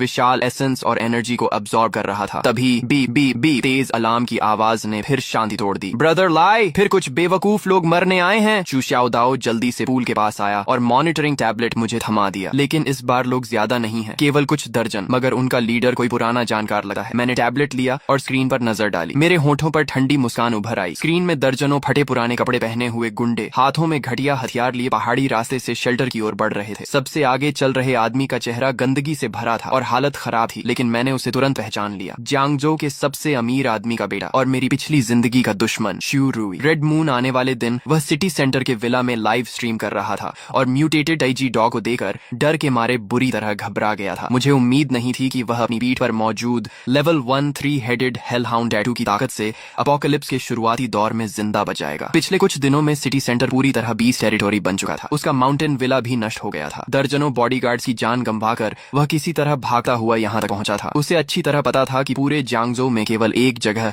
पूरी तरह सुरक्षित है, मेरा माउंटेन शेल्टर। इसलिए वह पागल कुत्ते की तरह यहाँ तक चला आया। चिनली, मुझे पता है कि तुम अंदर हो। शू रुई 50 मीटर दूर रुक गया और कैमरा की तरफ उंगली दिखाकर पागलों की तरह हंसने लगा। क्या तुम्हें लगता है कि इस कछुए के खोल में छिपकर सुरक्षित रह जाओगे। मैंने हेलहाउंड पावर जागृत कर ली है। अब मैं एक स्ट्रॉन्ग अवेकेंड हूँ। आज मैं तुम्हारा दरवाजा तोड़ दूंगा और तुम्हारी 5 लॉर्ड गोल्डन ड्रैगन पावर छीन लूंगा। स्क्रीन में जोकर की तरह चिल्लाते शू रुई को देखकर मैं पूल से बाहर निकला और तौलिए से शरीर पहुंचने लगा। एक ए रैंक टोटम मिलते ही इतना घमंड। ब्रदर लाई, मैं जाकर इसे खत्म कर देता हूँ। नहीं, पिछली जिंदगी का हिसाब मैं खुद चुकाऊंगा। दरवाजा खोलो। क्लिक। भारी टाइटेनियम एलॉय गेट धीरे धीरे खुल गया। मैं अकेला शेल्टर से बाहर निकल आया। चिल्लाई, आखिर बाहर आ ही गया। बस इन कुछ बेकार लोगों को साथ लाया है और सोचता है कि मेरा सामान छीन लेगा। मैंने उसके पीछे खड़े डर से कांपते गुंडों की तरफ देखा और तिरस्कार से हंसा। तुम सबके लिए मैं अकेला ही काफी हूँ। चूरुई हंस पड़ा। छिन ली, पहले देख तो सही कि मैं किसे साथ लाया हूँ। भीड़ धीरे धीरे अलग हुई। काले धुएं के बीच एक खूबसूरत महिला आगे बढ़ी। उसने खून से सनी लाल ड्रेस पहन रखी थी। उसकी त्वचा बेहद सफेद थी और चेहरा पहले की तरह सुंदर था, लेकिन उसकी आंखों में अब एक अजीब लाल चमक थी। उसकी कमर पर blood red spider lily tattoo खिल रहा था। उसके पीछे पारदर्शी लाल पंखुड़ियां तैर रही थी। हवा में फैली खुशबू इतनी अजीब थी कि लोगों की रीढ़ तक ठंडी हो रही थी। ज़ाओ युकिंग, वह मरी नहीं थी, सिर्फ जिंदा ही नहीं थी, बल्कि उसने एक शक्तिशाली टोटम भी जागृत कर लिया था। Yellow spring spider lily. आसपास के गुंडे उसे देखते देखते सम्मोहित होने लगे। कुछ तो घुटनों पर गिर गए और उसकी ओर रेंगने लगे। ज़ाओ युकिंग ने धीरे से हाथ उठाया। एक ब्लड रेड फ्लावर वाइन उसकी उंगलियों से निकली और एक गुंडे की गर्दन पर लिपट गई। वह आदमी विरोध करने की बजाय मोहित होकर मुस्कुराने लगा। अगले ही पल उसका चेहरा तेजी से पीला पड़ गया। उसका शरीर सूखने लगा। उसकी छाती से एक स्पाइडर लिली धीरे धीरे खिल उठी। ज़ाओ युचिंग ने आनंद से आंखें बंद कर लीं और उसके चेहरे पर फिर से लालिमा लौट आई। छिनली, उम्मीद नहीं थी ना? मैंने भी अवेकनिंग कर ली है। शूरुई उसके पीछे खड़ा ठंडी मुस्कान के साथ बोला। छिनली, तुम खुद को बहुत महान समझते थे ना? ज़ाओ युकिंग अब ए रैंक मेंटल अवेकेंड है। उसकी स्पाइडर लिली फ्रेग्रेंस दर्जनों अवेकनर्स को कंट्रोल कर सकती है। मैं देखना चाहता हूँ कि अपनी कभी पसंद की हुई महिला के सामने तुम हमला कर भी पाओगे या नहीं। ज़ाओ युकिंग मुस्कुराई और धीरे धीरे मेरी ओर बढ़ी। उसके हर कदम के साथ जमीन पर ब्लड रेड स्पाइडर लिली खिल रही थी। हवा में खुशबू और गहरी होती जा रही थी। अचानक मेरे सामने की दुनिया बदल गई। मैं फिर पिछली जिंदगी में पहुंच गया। ब्लड मून आसमान में लटक रही थी। मैं खून से लथपथ खंडहरों में पड़ा था। 3 हेडेड हेल हाउंड मेरी ओर बढ़ रही थी। ज़ाओ युकिंग मेरे पास घुटनों के बल बैठी रो रही थी। छिनली, मुझसे गलती हो गई। पिछली जिंदगी में मुझे तुम्हें छोड़ना नहीं चाहिए था। मुझे शू रुई पर भरोसा नहीं करना चाहिए था। अगर मुझे एक और मौका मिले तो मैं हमेशा तुम्हारे साथ रहूंगी। उसने हाथ बढ़ाया और मेरा चेहरा छूने की कोशिश की। उसकी आवाज दर्द और पछतावे से भरी थी। छिनली, क्या तुम मुझे माफ कर सकते हो? मैं उसे शांत भाव से देखता रहा। अगले ही पल में हंस पड़ा। ज़ाओ युकिंग, तुम्हारा इल्यूजन बहुत नकली है। घुटनों पर बैठी ज़ाओ युचिंग का चेहरा बदल गया। मैंने एक कदम आगे बढ़ाया। धड़ाम! मेरी पीठ के पीछे 9 ड्रैगन कॉफिन एवेटार प्रकट हो गया। 9 काले ड्रैगन शैडोज ने एक साथ अपनी लाल आंखें खोल दी। वह प्राचीन ब्लैक कॉफिन मेरे पीछे हवा में तैरने लगा। कॉफिन पर बंधी ब्लड रेड चेन्स धीरे धीरे कांपने लगी। आसमान से एक विशाल फॉरबिडन प्रेशर उतरी। आसपास के खंडहर, ब्लड मून, ज़ाओ युकिंग और पूरा इल्यूजन शीशे की तरह टूट गया। रियलिटी वापस लौट आई। ज़ाओ युचिंग का चेहरा एकदम सफेद पड़ गया। वह लड़खड़ा कर पीछे हटी। उसके होंठों से खून की एक पतली धारा निकली। उसके पीछे स्पाइडर लिली एवेटार कांपने लगा और उसकी पंखुड़ियां झड़ने लगी। असंभव! वह अविश्वास से मुझे घूरने लगी। मेरी येलो स्प्रिंग फ्लावर फ्रेग्रेंस इंसान के दिल की सबसे गहरी इच्छा को बाहर निकाल सकती है। तुम पर इसका कोई असर कैसे नहीं हुआ? मैंने उसकी ओर ठंडे भाव से देखा। इच्छा? तुम खुद को मेरी इच्छा बनने के लायक समझती हो? ज़ाओ युकिंग का चेहरा पल भर में रंगहीन हो गया। यह शब्द किसी भी हमले से ज्यादा दर्दनाक है। उसने होंठ काटे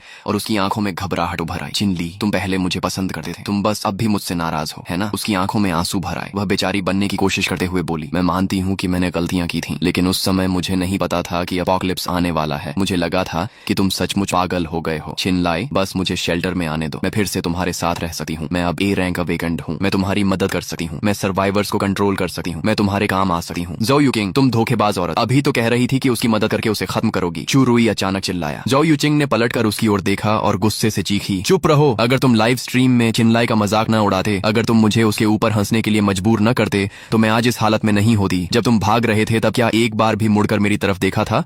तुम्हें मुझे दोष देने का कोई हक नहीं है। शूरुई गुस्से से कांपने लगा। मैं उन दोनों को कुत्तों की तरह आपस में लड़ते देख रहा था और मुझे यह सब बेहद बोरिंग लग रहा था। पिछली जिंदगी में मैं इन्हीं 2 लोगों की वजह से मारा गया था। ये सोचकर ही हंसी आती थी। छिनली, मुझसे गलती हो गई, सच में हो गई। मुझे एक और मौका दे दो प्लीज। ज़ाओ युकिंग ने मेरा हाथ पकड़ने के लिए हाथ बढ़ाया, लेकिन मुझे छूने से पहले ही एक अदृश्य प्रेशर ने उसे उछालकर दूर फेंक दिया। मैं ऊपर से उसकी ओर देखते हुए शांत स्वर में बोला, तुम्हें अपनी गलती पर पछतावा नहीं है। तुम्हें सिर्फ यह एहसास हुआ है कि शूरुई तुम्हारी रक्षा नहीं कर सकता और मैं उससे ज्यादा ताकतवर हूँ। ज़ाओ युकिंग का शरीर कांप उठा। उसकी आंखों में भरे आंसू वहीं रुक गए। मैंने अपना दायां हाथ उठाया। मेरे पीछे मौजूद ब्लैक कॉफिन एवेटार धीरे धीरे थोड़ा खुला। उसके भीतर से एक काली चेन बाहर निकली और बिजली की तरह ज़ाओ युकिंग की कमर पर मौजूद स्पाइडर लिली टोटम को जकड़ लिया। स्पाइडर लिली सच में खूबसूरत होती है, लेकिन तुमने इसे गलत जगह खिलाया है। मेरे शब्द खत्म होते ही ब्लैक कॉफिन चेन कस गई। ज़ाओ युकिंग दर्द से चीख उठी। उसके पीछे मौजूद ब्लड रेड फ्लावर सी एक ही पल में टूटकर बिखर गई। अनगिनत स्पाइडर लिली शैडोज हवा में मुरझाने लगी। उसके शरीर के भीतर मौजूद टोटम पावर को 9 ड्रैगन कॉफिन ने जबरदस्ती सील कर दिया। उसकी लाल आंखें फिर सामान्य हो गई। उसका पूरा शरीर जैसे अपनी सारी शक्ति खोकर जमीन पर गिर पड़ा। मेरी शक्ति चिनलाई, तुमने मेरी शक्ति सील कर दी। वह निराशा से मुझे देखती रही। मैंने ठंडे स्वर में कहा, तुम्हें मारना मेरे लिए दूसरी बार हाथ उठाने लायक भी नहीं है। शू रुई ने जाओ युकिंग को देखा, जिसकी शक्ति सील हो चुकी थी। उसकी आंखों में जरा भी दया नहीं थी, केवल नफरत थी। बेकार औरत, एक आदमी को भी अपने जाल में नहीं फंसा सकी। जाओ युकिंग अविश्वास से उसकी ओर देखने लगी। शू रुई, तुमने क्या कहा? शू रुई ने उसके पास जमीन पर जोर से लात मारी और चीख पड़ा, अगर तुम जैसी अपशकुनी औरत न होती तो मैं आज इस हालत में नहीं पहुंचता। जाओ युकिंग की आंखों में बची हुई आखिरी उम्मीद भी टूट गई। मैं ये सब देखकर केवल ऊब महसूस कर रहा था। अपोकलिप्स कभी किसी इंसान को नहीं बदलता, वह सिर्फ उसके दिल में छिपी सबसे गंदी चीजों को जल्दी बाहर निकाल देता है। मैंने धीरे से शू रुई की तरफ देखा। नाटक खत्म हो गया, अब हमारे बीच का हिसाब बाकी है। शू रुई के चेहरे से सारी अकड़ गायब हो गई। उसकी जगह अब सिर्फ डर बचा था। आखिर उसे समझ आ गया कि जिस लेवल 1 हेल हाउंड पावर पर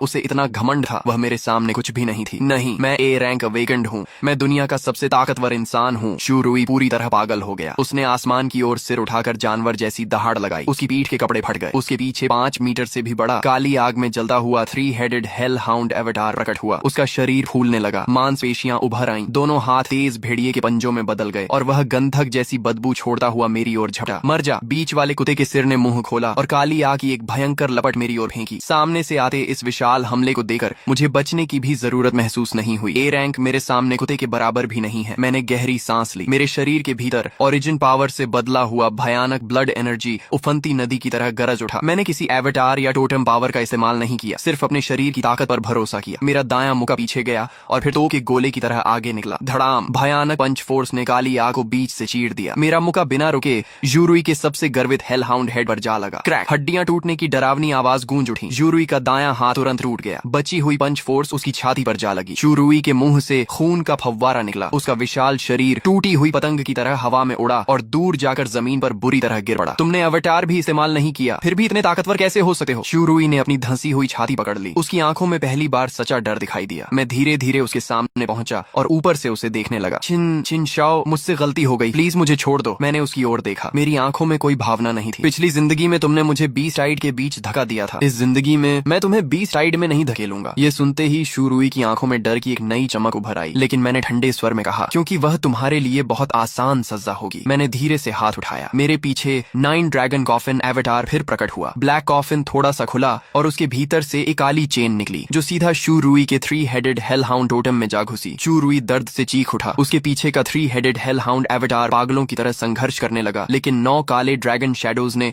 उसे मजबूती से दबा रखा था। क्रैक, टोटम की सतह पर एक दरार उभर आई। यूरुई के शरीर से निकल रही पावर तेजी से खत्म होने लगी। उसकी ताकत समुद्र की लहरों की तरह पीछे हट गई। उसका शरीर फिर सामान्य इंसान जैसा हो गया। वह एक घायल, कमजोर और शक्तिहीन आदमी बनकर जमीन पर गिर पड़ा। मेरी शक्ति, चिनली, मेरी शक्ति वापस करो। वह पागलों की तरह चिल्लाने लगा। मैंने उसकी ओर देखा और कहा, तुम्हें कुत्ता बनना पसंद था ना? आज से तुम कुत्ता बनने के भी लायक नहीं रहे। आसपास खड़े गुंडों ने यूरुई को देखा। उनकी आंखों का भाव बदल गया। अपोकलिप्स में कमजोर लोगों की कोई इज्जत नहीं होती। ऊपर से यूरुई ने अपनी जान बचाने के लिए रास्ते भर न जाने कितने लोगों को चारे की तरह इस्तेमाल किया था। अब उसकी सजा का समय आ चुका था। जल्द ही दर्द भरी चीखें गूंजने लगी। मैंने पीछे मुड़कर भी नहीं देखा। कुछ देर बाद यूरुई की आवाज हमेशा के लिए गायब हो गई। जमीन पर केवल एक फीका लेवल 1 गोल्डन कोर बचा था। मैंने उसे उठाकर हाफ लाइफ स्पेस में रख लिया। पिछली जिंदगी में जिसने मुझे 20 राइड में धक्का दिया था, इस जिंदगी में वह मुझे पूरी ताकत लगाने के लायक भी नहीं था। तभी अचानक आसमान से भारी गड़गड़ाहट जैसी आवाज आई। भयंकर रोटर साउंड हवा को चीरती हुई पास आने लगी। मैंने सिर उठाकर देखा। 3 मिलिट्री आर्म्ड हेलीकॉप्टर्स शेल्टर के ऊपर चक्कर लगा रहे थे। हेलीकॉप्टर्स धीरे धीरे नीचे उतरे। कैबिन डोर खुला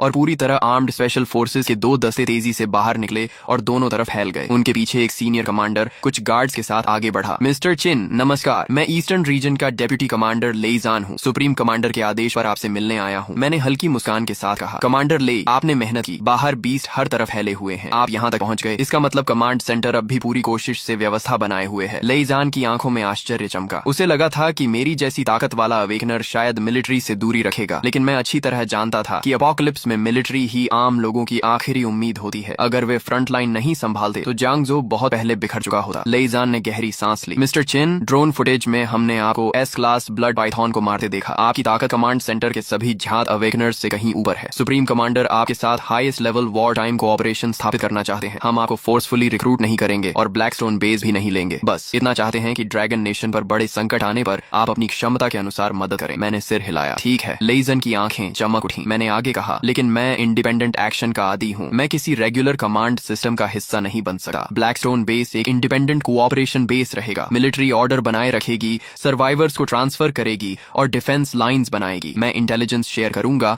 और जरूरत पड़ने पर हाई लेवल बीस्ट को खत्म करूंगा। रिसोर्सेज एक्सचेंज और इन्फॉर्मेशन शेयरिंग दोनों तरफ से होगी। यही सबसे एफिशिएंट तरीका है। लेई जान ने गंभीरता से सिर हिलाया। मैं आपकी बात ज्यों की त्यों सुप्रीम कमांडर तक पहुंचाऊंगा। मैंने कहा, चूंकि अब हम पार्टनर्स हैं तो मैं तुम्हें एक इंटेलिजेंस देता हूं। 3 दिन बाद रात 2 बजे ईस्ट सी में पहली large scale marine beast tide फूटेगी। एक level 5 deep sea ancient dragon 10 lakh नहीं बल्कि 1 लाख से अधिक सी बीस्ट को लेकर जांगजो पर हमला करेगा। अगर पहले से हैवी फायर पावर डिफेंस तैयार नहीं की गई तो जांगजो और पूरा ईस्टर्न रीजन भारी तबाही झेलेगा। लेईजन का चेहरा बदल गया। ठंडा पसीना उसकी पीठ तक बह गया। उसने मेरी आंखों में झूठ ढूंढने की कोशिश की लेकिन उसे केवल शांति दिखाई दी। मिस्टर चिन, क्या ये जानकारी भरोसेमंद है? मैंने शांत स्वर में कहा। मैं 30 लाख लोगों की जान को मजाक नहीं बनाऊंगा। लेईजन ने तुरंत जवाब दिया, मैं अभी सुप्रीम कमांडर को रिपोर्ट करता हूँ और ईस्टर्न रीजन की पूरी शक्ति को डिफेंस प्रेपरेशन में लगा देता हूँ। मैंने आगे कहा, और मुझे कुछ हैवी मिलिट्री इक्विपमेंट चाहिए, high precision machine tools, special alloy materials, 10 warship grade automatic close defence cannon systems और कुछ इंडिविजुअल क्लाउड बॉम्ब्स। मैं इन्हें मुफ्त में नहीं मांग रहा, बदले में हाई लेवल बीस्ट इंटेलिजेंस सबसे पहले मिलिट्री को दूंगा। लेईजान ने कुछ पल सोचा। ये स्ट्रेटेजिक रिसोर्सेज हैं, मुझे लॉन्गशुई से अनुमति लेनी होगी, लेकिन मेरी राय में ये डील फायदेमंद है। मैंने सिर हिलाया। ठीक है। लेईजान ने गंभीरता से कहा, मिस्टर चिन, सहयोग के लिए धन्यवाद। मैंने जवाब दिया, मिलिट्री इंसानों की आखिरी सीमा की रक्षा करे और मैं उन मॉन्स्टर्स से निपटूंगा जिनसे तुम अभी नहीं निपट सकते। हर कोई अपना काम करे। लेईजान ने सम्मान से सिर झुकाया। मैं आपके ये शब्द सुप्रीम कमांडर तक पहुंचाऊंगा। उसे जाते हुए देखते हुए मेरी आंखें गहरी हो गईं। लेवल 5 बीस्ट किंग, वही 9 ड्रैगन कॉफिन की पहली चेन खोलने की चाबी था। डीप सी एंशिएंट ड्रैगन का गोल्डन बॉक्स मुझे हर हाल में चाहिए था। 3 दिन पलक झपकते बीत गए। हेवी ट्रांसपोर्ट हेलीकॉप्टर्स लगातार special machine tools, close defence cannon systems और क्लाउड बॉम्ब्स ब्लैकस्टोन बेस पहुंचाते रहे। बाकी स्ट्रेटेजिक सप्लाईज भी अलग अलग खेपों में भेजी जा रही थी। मैंने सब कुछ हाफ लाइफ स्पेस में रख लिया। शेल्टर की डिफेंस पावर कई गुना बढ़ गई। चौथे दिन रात 2 बजे मैं मॉनिटरिंग रूम की बड़ी लेदर चेयर पर बैठा था। हाथ में गरम ब्लैक कॉफी थी। ब्रदर लाई, बाहर बहुत तेज बारिश हो रही है, लेकिन ये बारिश काली क्यों है? चू शाओदाओ स्क्रीन देखते हुए बोला। मैंने कॉफी की चुस्की ली और गहरी नजरों से बाहर देखा। शुरू हो गया। लगभग उसी समय जांगजो ईस्टर्न कोस्ट डिफेंस लाइन पर लेईजान रडार स्क्रीन को घूर रहा था। स्क्रीन पर अनगिनत लाल बिंदु सुनामी की तरह उनकी ओर बढ़ रहे थे। उसके चेहरे पर ठंडा पसीना बह रहा था। चिनली की जानकारी सच थी। ईस्ट सी बीस्ट टाइड आ चुकी थी। फायर, पूरा फायर पावर इस्तेमाल करो। उन्हें सिटी एरिया में घुसने मत दो। हमारे पीछे 30 लाख सर्वाइवर्स हैं। अगले ही पल आर्टिलरी पोजीशंस गरज उठी। हजारों शेल्स आग की लकीरें छोड़ते हुए कोस्ट लाइन पर गिरे। पूरा अंधेरा, आसमान दिन जैसा चमक उठा। लेकिन जब इल्यूमिनेशन फ्लेयर्स ऊपर पहुंचे तो फ्रंट लाइन के सभी सैनिकों के चेहरे पर निराशा छा गई। समुद्र के ऊपर दसियों हजार म्यूटेटेड सी बीस्ट लहरों को चीरते हुए बढ़ रहे थे। कुछ आर्मर्ड व्हीकल्स जितने बड़े म्यूटेटेड क्रैब्स थे, कुछ जहरीले कांटों से ढके एम्फीबियस फिशमैन और कुछ बेहद तेज सी स्नेक स्वार्म्स जो गोलाबारी के बीच भी पागलों की तरह आगे बढ़ रहे थे। लड़ाई शुरू होने के 10 मिनट के अंदर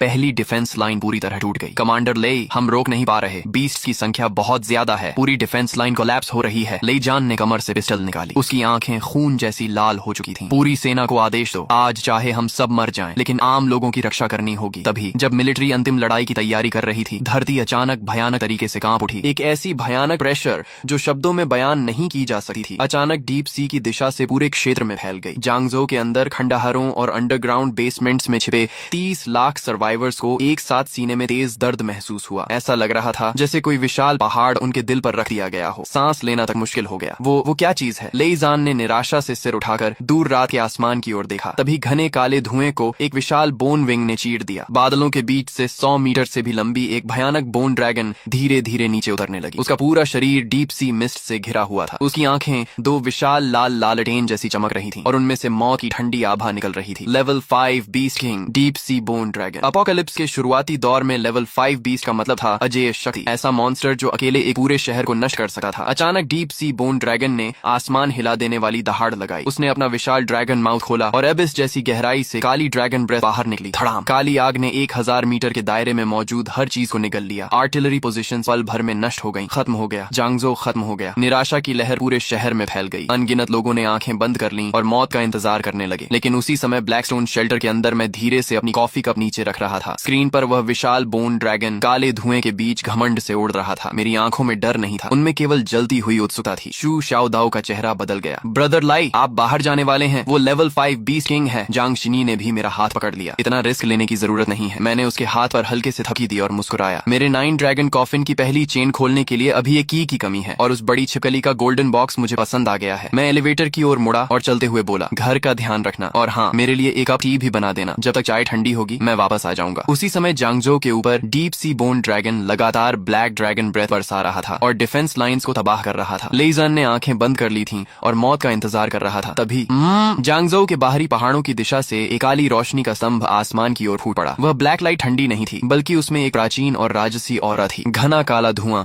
जबरदस्ती दोनों तरफ हट गया। वो क्या है? लेइजान ने तुरंत आंखें खोल दी। पूरे जांगजो के 30 लाख सर्वाइवर्स और फ्रंट लाइन पर बचे हुए सैनिकों ने एक साथ ब्लैकस्टोन बेस की दिशा में देखा। सबकी नजरों के सामने एक लंबा युवा उस ब्लैक गोल्ड लाइट पिलर के सहारे आसमान की ओर कदम बढ़ा रहा था। उसने कोई फ्लाइंग इक्विपमेंट इस्तेमाल नहीं किया था। वह बस हवा में ऐसे चल रहा था जैसे उसके पैरों के नीचे अदृश्य सीढ़ियां हों। वो मिस्टर चिन है। चिनली आ गया। लेइजान उत्साह से कांप उठा। जैसे जैसे मैं ऊपर चढ़ता गया, मेरे पीछे का 9 ड्रैगन कॉफिन टोटम पूरी तरह खुल गया। 9 विशाल ब्लैक ड्रैगन्स आसमान में फैल गए। उनके शरीर सैकड़ों मीटर लंबे थे। उनकी ब्लड रेड ड्रैगन आईज एक साथ खुल गईं। वे एक प्राचीन ब्लैक कॉफिन को खींच रहे थे जो पूरे जांगजो के ऊपर तैर रही थी। कॉफिन पर बंधी ब्लड रेड चेन्स धीरे धीरे कांप रही थीं। एक सर्वोच्च, प्राचीन और अछूती फॉरबिडन ऑरा समुद्री लहर की तरह पूरे जांगजो में फैल गई। इस प्रेशर के नीचे नीचे मौजूद 1 लाख म्यूटेटेड सी बीस्ट्स जो अभी तक पागलों की तरह हमला कर रहे थे, अचानक डर से चीख उठे। वे सभी जमीन पर गिर पड़े और कांपने लगे। ब्लैकस्टोन बेस के मिस्टर चिन, वो जांगजो को बचाने आ गए हैं। अनगिनत सर्वाइवर्स खंडहरों से बाहर झांकने लगे। उनकी आंखों में आश्चर्य, राहत और सम्मान भरा हुआ था। मैं 1000 मीटर की ऊंचाई पर खड़ा था और दूर उस 100 मीटर लंबे डीप सी बोन ड्रैगन को देख रहा था। उसके विशाल शरीर के सामने मैं चींटी जितना छोटा दिखाई दे रहा था, लेकिन मेरे पीछे मौजूद 9 ड्रैगन कॉफिन उससे भी अधिक प्राचीन, रहस्यमयी और भयावह लग रही थी। दुःस्वप्न जैसा दृश्य था। डीप सी बोन ड्रैगन ने मेरी चुनौती महसूस कर ली। उसकी ब्लड रेड आईज मुझे घूरने लगी और उसने आसमान हिला देने वाली दहाड़ लगाई। उसने अपना एबिस ड्रैगन माउथ खोला और पहले से 10 गुना बड़ी ब्लैक ड्रैगन ब्रेथ मेरी ओर मीटियर की तरह फेंक दी। छोटी मोटी चालें। मेरे सीने पर मौजूद पेंगू टोटम अचानक चमक उठा। आसमान चीरती बैटल ऑरा फूट पड़ी। Heaven and earth transformation. मेरे पीछे पेंगू avatar. Subscribe me yet? Like me yet? Comment me yet?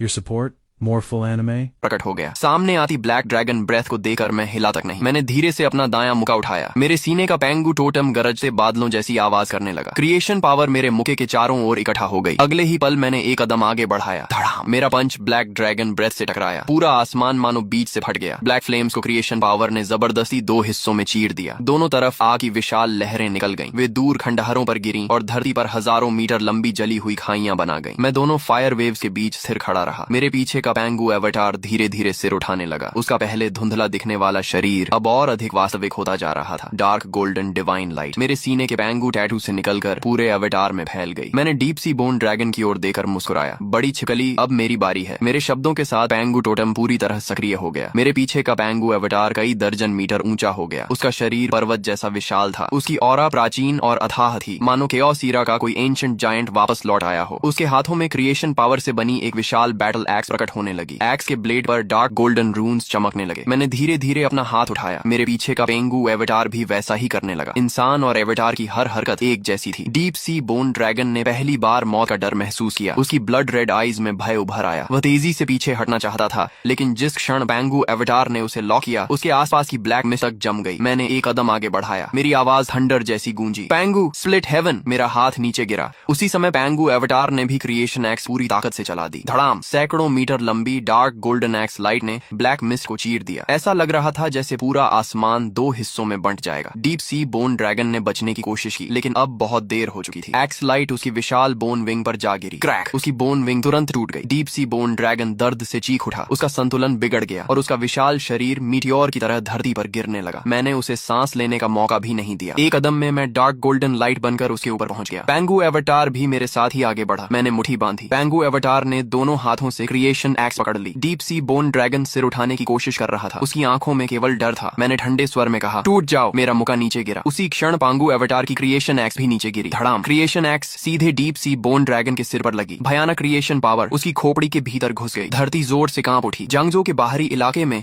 दर्जनों मीटर गहरा एक विशाल क्रेटर बन गया। पत्थर आसमान में उड़ गए। डीप सी बोन ड्रैगन का विशाल शरीर क्रेटर के बीच धंस गया। उसकी ब्लड रेड आईज की रोशनी तेजी से बुझने लगी। पेंगू एवेटार धीरे धीरे गायब हो गया। डार्क गोल्डन लाइट लाइट भी खत्म होने लगी। मैं क्रेटर के किनारे खड़ा था। मेरे सीने का पेंगू टैटू अब भी हल्का चमक रहा था। Level 5 Overlord deep sea bone dragon मर चुका था। लड़ाई इतनी जल्दी खत्म हुई कि कोई समझ भी नहीं पाया। मेरे उड़ने से लेकर लेवल 5 बीस्ट किंग को मारने तक पूरा युद्ध 3 मिनट से भी कम समय में खत्म हो गया। ब्लैक मिस्ट हट गई। ब्लड मून की लाल रोशनी फिर धरती पर फैल गई। मैंने हेवन एंड अर्थ ट्रांसफॉर्मेशन खत्म कर दी और सामान्य आकार में लौट आया। मैं सीधे ड्रैगन के विशाल सिर पर उतरा। मैंने अपनी उंगलियों को ब्लेड की तरह इस्तेमाल किया और उसकी खोपड़ी चीर दी। उसके अंदर से बास्केटबॉल जितना बड़ा एक लेवल 5 गोल्डन बॉक्स निकला जो ब्लैक गोल्ड लाइट से चमक रहा था। उसके भीतर समुद्र जैसी विशाल एनर्जी महसूस करके मैं संतुष्ट हो गया और उसे हाफ लाइफ स्पेस में रख लिया। नीचे मौजूद 1 लाख सी बीस्ट्स अपने बीस्ट किंग की मौत के बाद पूरी तरह टूट गए। वे समुद्र की ओर भागने लगे। जियांगजो बच चुका था। मिस्टर चिन, जियांगजो के 30 लाख लोगों को बचाने के लिए धन्यवाद। पूरे शहर में धन्यवाद की आवाजें गूंज उठी। मैं ड्रैगन के सिर पर खड़ा था और हाथ में लेवल 5 गोल्डन बॉक्स पकड़े हुए था। मैंने इन तारीफों पर ध्यान नहीं दिया। मैंने लेजन की ओर देखा और शांत स्वर में कहा, कमांडर ले, ऐसा मत कहिए। अगर ऑर्डर फोर्सेस ने बीस्टाइड को सामने से नहीं रोका होता तो जियांगजो शायद मेरे आने तक टिक ही नहीं पाता। लेजन कुछ पल के लिए चुप रह गया। मैंने आगे कहा, यह युद्ध मैंने अकेले नहीं जीता। फ्रंट लाइन पर जो सैनिक मारे गए उन्होंने भी इस शहर को बचाया है। लेजन की आंखें लाल हो गईं। उसके पीछे खड़े कई ऑफिसर्स ने भी सिर झुका लिया। मैंने golden box half life space में रख दिया। अब सर्वाइवर्स को ट्रांसफर करो और डिफेंस लाइन को रिपेयर करो। बीस्टाइड का पीछे हटना केवल अस्थायी है, असली डिजास्टर अभी बाकी है। लेजान ने गंभीरता से कहा, मिस्टर चिन निश्चिंत रहिए, ऑर्डर फोर्सेस जियांगजो को संभाल लेंगी। मैंने कहा, अगर लेवल 5 से ऊपर का बीस्ट दिखाई दे तो मुझे तुरंत खबर देना। हाई लेवल बीस्ट से मैं निपटूंगा। इतना कहकर मैंने समय बर्बाद नहीं किया। ब्लैक गोल्ड लाइट चमकी और मैं लाइट स्ट्रीम बनकर ब्लैक स्टोन शेल्टर वापस लौट गया। शेल्टर का विशाल गेट बंद हो गया। मैं मॉनिटरिंग रूम में पहुंचा और मेज पर रखी टी का कप उठाकर एक घूंट लिया। टी बिल्कुल सही टेम्परेचर पर है। ब्लैक स्टोन शेल्टर के सबसे निचले कोर चेंबर में मैं विशेष मेडिटेशन प्लेटफॉर्म पर बैठा था। मेरे हाथ में लेवल 5 डीप सी बोन ड्रैगन का गोल्डन बॉक्स था। इस गोल्डन बॉक्स की energy S class blood Python golden box से सैकड़ों गुना अधिक थी। अगर मिलिट्री का सबसे ताकतवर अवेकनर भी इसे सीधे निगल ले तो उसका शरीर तुरंत फट जाएगा, लेकिन मुझे कोई डर नहीं था। मैंने बिना झिझक उसे अब्सॉर्ब कर लिया। ब्लैक गोल्ड एनर्जी बाढ़ की तरह मेरे शरीर में घुस गई। मेरी त्वचा पर ब्लैक फ्रॉस्ट जमने लगी। हड्डियां दबाव से चरमराने लगी। मैंने ठंडी हंसी हंसी। सिर्फ एक मरी हुई छिपकली और मुझे चुनौती। मेरे सीने का पैंगू एवेटार अचानक आंखें खोलकर जाग गया। उसकी क्रिएशन पावर ने ब्लैक एनर्जी को जबरदस्ती दबा दिया, फिर उसे पीसकर सबसे शुद्ध ओरिजिन एनर्जी में बदल दिया। वह एनर्जी मेरे शरीर को लगातार मजबूत करने लगी। उसी समय मेरी पीठ पर मौजूद 9 ड्रैगन कॉफिन टोटम सक्रिय हो गया। 9 ब्लैक ड्रैगन्स ऐसे लग रहे थे मानो त्वचा के नीचे तैर रहे हों। एंशिएंट ब्लैक कॉफिन पर बंधी पहली स्टार चेन बुरी तरह कांपने लगी। टक, एक हल्की टूटने की आवाज मेरी सोल के भीतर गूंजी। अगले ही पल पहली स्टार चेन टूट गई। धड़ाम, ब्लैक गोल्ड एनर्जी का अथाह सैलाब कॉफिन के भीतर से बाहर निकला। मेरी आंखों के सामने अंतहीन डार्कनेस फैल गई। डार्कनेस के सबसे गहरे हिस्से में एंशिएंट ब्लैक कॉफिन धीरे धीरे खुल रही थी। उसी क्षण मुझे एक नई क्षमता मिली। अब मैं 20 गोल्डन बॉक्सेस, 20 रेमनेंट एनर्जी और सील्ड टोटम्स की इंस्टिंक्ट पावर को सीधे डिवावर कर सकता था। ब्लैक कॉफिन उन एनर्जीज को रिफाइन करके मेरे शरीर, हाफ लाइफ स्पेस और 4 फॉरबिडन टोटम्स को मजबूत करेगी। दूसरे शब्दों में, जब तक मेरे पास पर्याप्त एनर्जी होगी मैं लगातार मजबूत होता जाऊंगा। Deep sea bone dragon golden box पूरी तरह रिफाइन होने के बाद मेरा फिजिकल रेल्म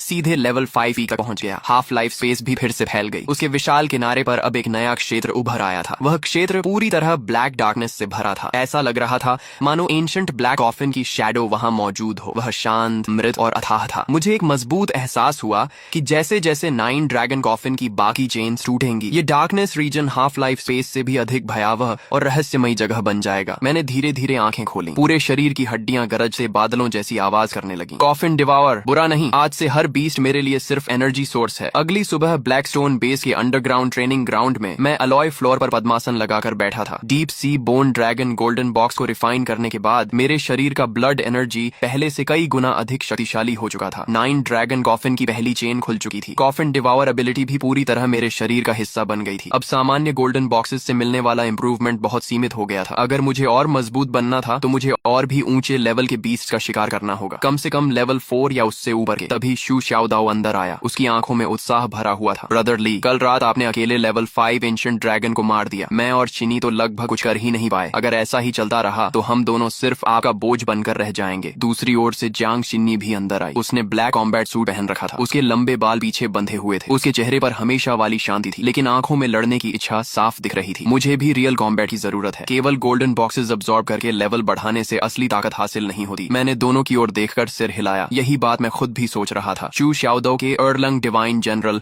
और नेजा टोटम्स दोनों टॉप टियर कॉम्बैट टोटम्स थे। जांग शिनी का 9 हेवंस मिस्टिक मेडन टोटम तो अटैक, डिफेंस, प्यूरिफिकेशन कम्युनिकेशन और बैटलफील्ड कमांड सभी में बेहतरीन था। दोनों की पोटेंशियल बहुत बड़ी थी, लेकिन अपोकलिप्स में पोटेंशियल और कॉम्बैट पावर एक जैसी चीज नहीं थी। असली एक्सपर्ट्स हमेशा बीस्ट कॉर्प्सेस के ढेर पर खड़े होकर बनते हैं। मैं खड़ा हो गया। तो फिर बाहर चलते हैं। चू शाओदाओ की आंखें चमक उठी। कहा? मैंने जांगजो के आसपास का मिलिट्री शेयर्ड मैप खोल दिया। स्क्रीन पर अनगिनत रेड डॉट्स शहर के खंडहरों और बाहरी जंगलों में फैले हुए थे। उनमें से साउथ जांगजो इंडस्ट्रियल पार्क का रेड मार्क सबसे ज्यादा चमक रहा था। मिलिट्री ने उसे हाई रिस्क जोन घोषित किया था। वहां लेवल 4 बीस्ट नेस्ट होने का शक था। मैंने उस लोकेशन की ओर इशारा किया। South industrial park. कल रात मरीन बीस्ट साइड के पीछे हटने के बाद एक बड़ा म्यूटेटेड बीस्ट ग्रुप वहां बस गया है। मिलिट्री ड्रोन्स ने पुष्टि की है कि वहां कम से कम 3 लेवल 4 बीस्ट्स और बड़ी संख्या में लेवल 2 और लेवल 3 बीस्ट्स मौजूद हैं। चू शाओदाओ हंस पड़ा। शानदार जगह है, मॉन्स्टर्स भी ज्यादा और एक्सपीरियंस भी ज्यादा। जांग शिन्यी ने मैप को ध्यान से देखा और शांत स्वर में बोली, south industrial park north district military camp से ज्यादा दूर नहीं है। अगर वहां के बीस्ट फैल गए तो सर्वाइवर्स इवैक्यूएशन रूट खतरे में पड़ जाएगी। मैंने सिर हिलाया। इसलिए यह मिशन 2 काम एक साथ करेगा, ट्रेनिंग भी और मिलिट्री की एक बड़ी प्रॉब्लम भी खत्म हो जाएगी। मैंने लेईजान को कम्युनिकेशन रिक्वेस्ट भेजी। कुछ सेकंड बाद स्क्रीन पर उसका चेहरा दिखाई दिया। वह पिछली रात की तुलना में थोड़ा रिलैक्स लग रहा था, लेकिन आंखों में थकान अब भी साफ थी। मिस्टर चिन, क्या आपको मिलिट्री सपोर्ट की जरूरत है? मैंने सीधे मुद्दे पर आते हुए कहा। साउथ जियांगजो इंडस्ट्रियल पार्क, मैं वहाँ बीस्ट नेस्ट साफ करने जा रहा हूँ। वहाँ लेवल 4 बीस्ट नेस्ट मौजूद है। लेईजान कुछ पल के लिए चुप रह गया, फिर उसके चेहरे पर खुशी आ गई। मिस्टर चिन, हम भी उसी एरिया के लिए रीइंफोर्समेंट रिक्वेस्ट तैयार कर रहे थे। साउथ इंडस्ट्रियल पार्क में बड़ी मात्रा में केमिकल वेयर हाउसेज हैं। अगर बीस्ट्स ने उन्हें नष्ट कर दिया तो टॉक्सिक गैस पूरे नॉर्थ डिस्ट्रिक्ट कैंप को प्रभावित कर सकती है। अगर आप कार्रवाई करते हैं तो मिलिट्री तुरंत ड्रोन रिकॉनेसेंस और एरिया ब्लॉकेड उपलब्ध कराएगी। मैंने जवाब दिया, ठीक है, आउटर पेरीमीटर तुम लोग संभालो, अंदर कोई दखल नहीं देगा। मैं शाओदाओ और चिन्नी को कॉम्बैट ट्रेनिंग देने ले जा रहा हूँ। लेईजान ने गंभीरता से सिर हिलाया। समझ गया। मिलिट्री बाहरी घेरा बनाए रखेगी और किसी भी बीस्ट को भागने नहीं देगी। मिस्टर चिन, कृपया सावधान रहिए। मैंने हल्की मुस्कान के साथ कहा। सावधान रहने की जरूरत उन्हें है। 10 मिनट बाद ब्लैकस्टोन बेस का साइड गेट धीरे धीरे खुला। अंडरग्राउंड गैराज से एक modified black heavy of road vehicle बाहर निकली। उसकी बॉडी बुलेट प्रूफ आर्मर से ढकी हुई थी। टायर्स के बाहर अलॉय एंटी स्लिप रिम्स लगे हुए थे। रूफ पर ऑटोमेटिक मशीन गन भी लगी हुई थी। चू शाओदाओ फ्रंट पैसेंजर सीट पर बैठा उत्साह से हाथ रगड़ रहा था। जांग शिन्यी बैक सीट पर बैठी थी। उसके हाथ में मिस्टिक हेवन डिवाइन सोर्ड की फैंटम इमेज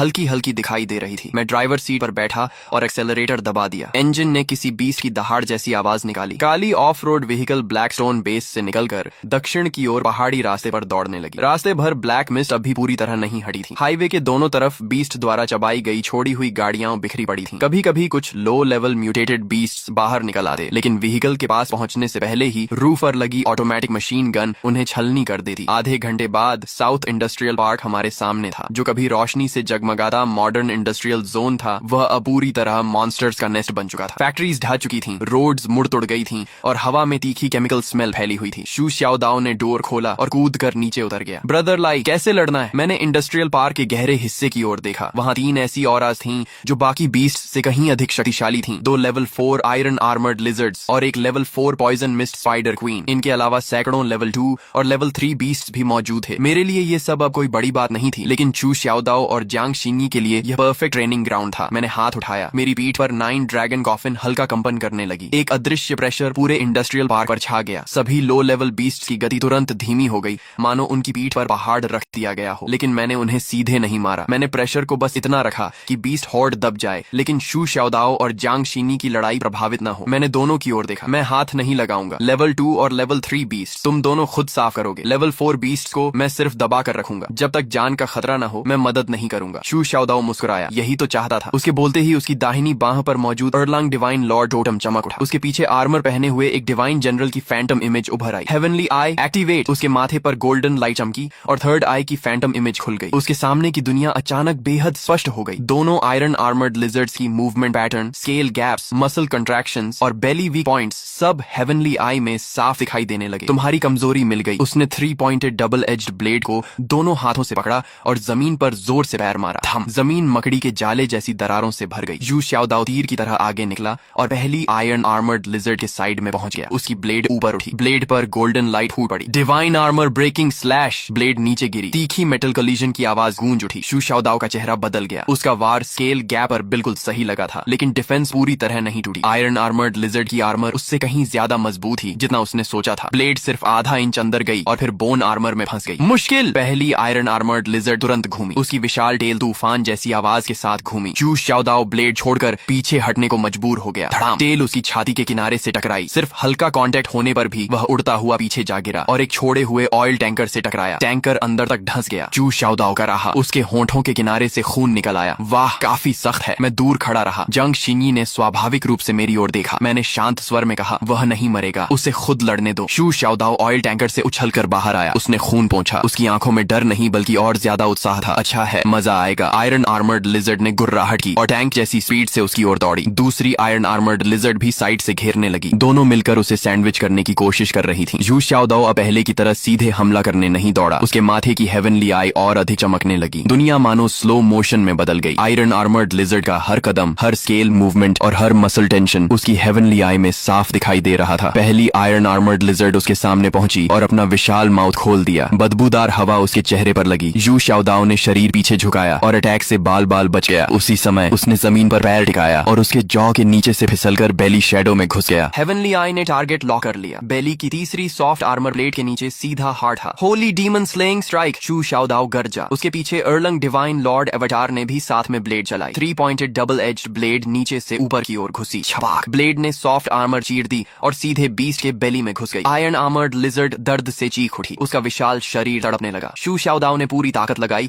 और ब्लेड को ऊपर की ओर खींच दिया। खुल जा। चीरने की आवाज के साथ बीस्ट के बेली में विशाल घाव बन गया। उसका भारी शरीर जमीन पर गिर पड़ा। लेकिन शू शाओदाओ को आराम करने का मौका भी नहीं मिला। दूसरी आयरन आर्मर्ड लिजर्ड पीछे से आ गई। उसने शू शाओदाओ पर हमला नहीं किया। इसके बजाय वह बगल की आधी ढही हुई केमिकल स्टोरेज फैक्ट्री की ओर दौड़ी। जंग शिन्यी का चेहरा बदल गया। वह केमिकल टैंक उड़ाना चाहती है। अगर वे फट गए तो पॉइजन गैस पूरे इंडस्ट्रियल पार्क में फैल जाएगी। शू शाओदाओ ने तुरंत सिर उठाया। उसकी हेवनली आई की गोल्डन लाइट और तेज हो गई। भागना चाहती है? लिटिल मास्टर के साथ यहीं रुक। उसने अपनी ब्लेड जमीन में गाड़ दी। उसके पीछे अर्लंग डिवाइन लॉर्ड एवटार और अधिक वास्तविक हो गया। एवटार के माथे पर भी गोल्डन हेवनली आई खुल गई। दोनों हेवनली आईज की गोल्डन लाइट आपस में जुड़ गई। अगले ही पल दूसरी आयरन आर्मर्ड लिजर्ड पूरी तरह लॉक हो गई। हेवनली आई सोल लॉक। विशाल बीस्ट का शरीर अचानक रुक गया। ऐसा लगा जैसे अदृश्य चेन्स ने उसे बांध दिया हो। वह पागलों की तरह संघर्ष करने लगी। उसके पंजे जमीन में गहरे गड्ढे खोद रहे थे, लेकिन वह गोल्डन लॉक से छूट नहीं पा रही थी। शू शाओदाओ का चेहरा तेजी से पीला पड़ गया। यह स्किल उसकी वर्तमान स्ट्रेंथ के लिए बहुत भारी थी, लेकिन उसकी आंखों में केवल उत्साह था। उसने सिर उठाया और मुस्कुराया। यह वार तुम्हें विदा करने के लिए है। आसमान में ब्लैक मिस्ट को एक गोल्डन ब्लेड लाइट ने चीर दिया। बादलों के बीच एक विशाल 3 पॉइंटेड डबल एज्ड ब्लेड की फैंटम इमेज उभर आई। उसकी लंबाई दर्जनों मीटर थी। गोल्डन लाइट उस पर बह रही थी। उसकी शार्प ऑरा मानो हेवनली जजमेंट जैसी थी। पूरे इंडस्ट्रियल पार्क की हवा जैसे जम गई। शू शाओदाओ ने जमीन में गड़ी ब्लेड को खींचा और बीस्ट की ओर पूरी ताकत से वार किया। Divine judgement slash. अगले ही पल आसमान की विशाल ब्लेड शैडो नीचे गिरी। धड़ाम। गोल्डन ब्लेड सीधे आयरन आर्मर्ड लिजर्ड के सिर पर गिरी। उसकी भारी आर्मर तुरंत टूट गई। विशाल बीस्ट को जमीन में दबा दिया गया। धरती पर दर्जनों मीटर लंबी दरार बन गई। पत्थर आसमान में उड़ गए। धूल का बादल फैल गया। जब गोल्डन लाइट गायब हुई तब लेवल 4 आयरन आर्मर्ड लिजर्ड गहरे गड्ढे में पड़ी थी और बिल्कुल हिल नहीं रही थी। शू शाओदाओ ने मेरी ओर देकर हंसते हुए पूछा, ये मूव कैसा था? स्टाइलिश था ना? मैंने फैक्ट्री के बीचों बीच बनी उस विशाल ब्लेड मार को देखा और कहा, ठीक था, लेकिन एनर्जी कंजम्पशन बहुत ज्यादा है। शू शाओदाओ हंस पड़ा। स्टाइल होनी चाहिए, बाकी सब बाद में। काफी देर आराम करने के बाद उसने दोनों आयरन आर्मर्ड लिजर्ड्स के सिर फाड़कर 2 लेवल 4 गोल्डन बॉक्सेस निकाल लिए। जैसे ही गोल्डन बॉक्सेस उसके हाथ में आए, उसकी बाह पर मौजूद अर्लांग डिवाइन लॉर्ड टोटम हल्का कांप उठा। उसके माथे की हेवनली आई फैंटम भी चमकी। लगातार 2 लेवल 4 बीस्ट को मारने के बाद उसका टोटम अपने बॉटल नेक को तोड़ने लगा था, लेकिन उसने गोल्डन बॉक्सेस तुरंत अब्सॉर्ब नहीं किए। अभी अभी हेवनली आई और डिवाइन जजमेंट स्लैश का लगातार इस्तेमाल करने से उसके ब्लड एनर्जी रिजर्व्स लगभग खत्म हो चुके थे। इस हालत में अगर वह जबरदस्ती लेवल 4 गोल्डन बॉक्स अब्सॉर्ब करता